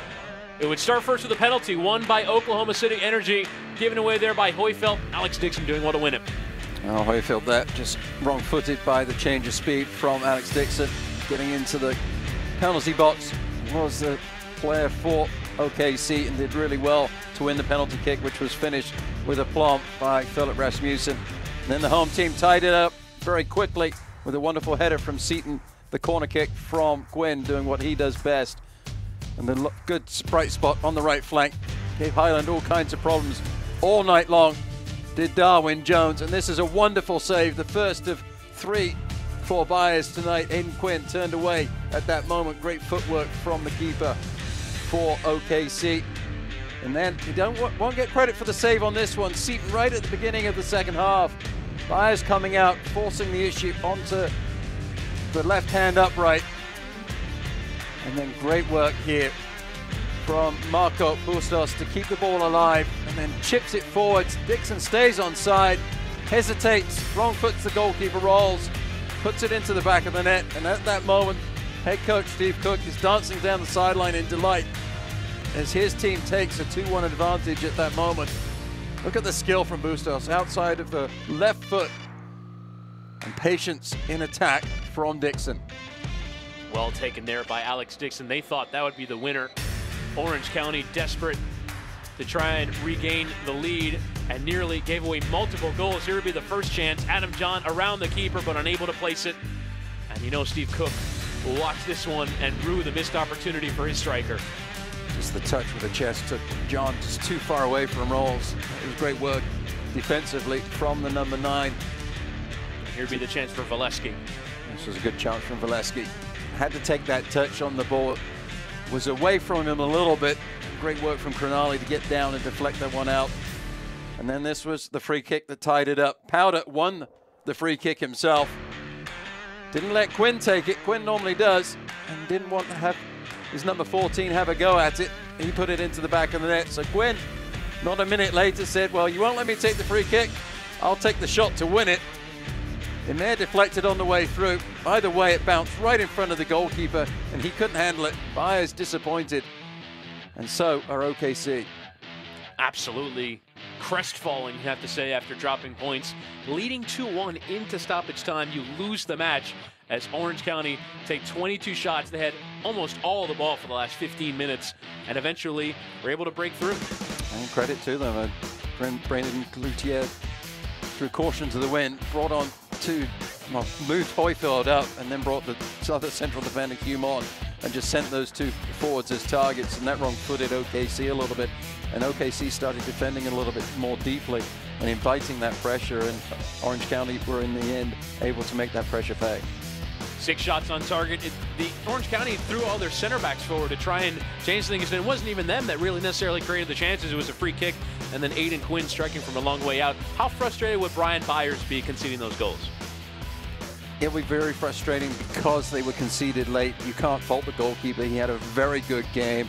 He'll just be very disappointed that he wasn't able to keep those 2 efforts out of the back of the net. But as you tell your goalkeepers, the ball has to go through 10 other players before it gets to you. And OKC Energy will be looking in the mirror and wondering how they lost this game in stoppage time tonight. An absolutely crushing defeat for Oklahoma City Energy, but it's Orange County who are the beneficiaries. They hadn't won in 2. They look like they were on their way to dropping a 3rd, but get 2 goals in second half stoppage time to go on and win it. For our broadcast partner, Matt Stubbington, for our terrific USL broadcast crew, that'll about do it for us. It finishes Orange County SC 3, Oklahoma City Energy FC 2.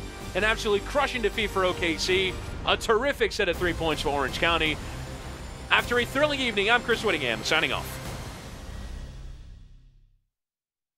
This copyrighted telecast of the United Soccer League may not be retransmitted, rebroadcast, or reproduced without the express written consent of the United Soccer League.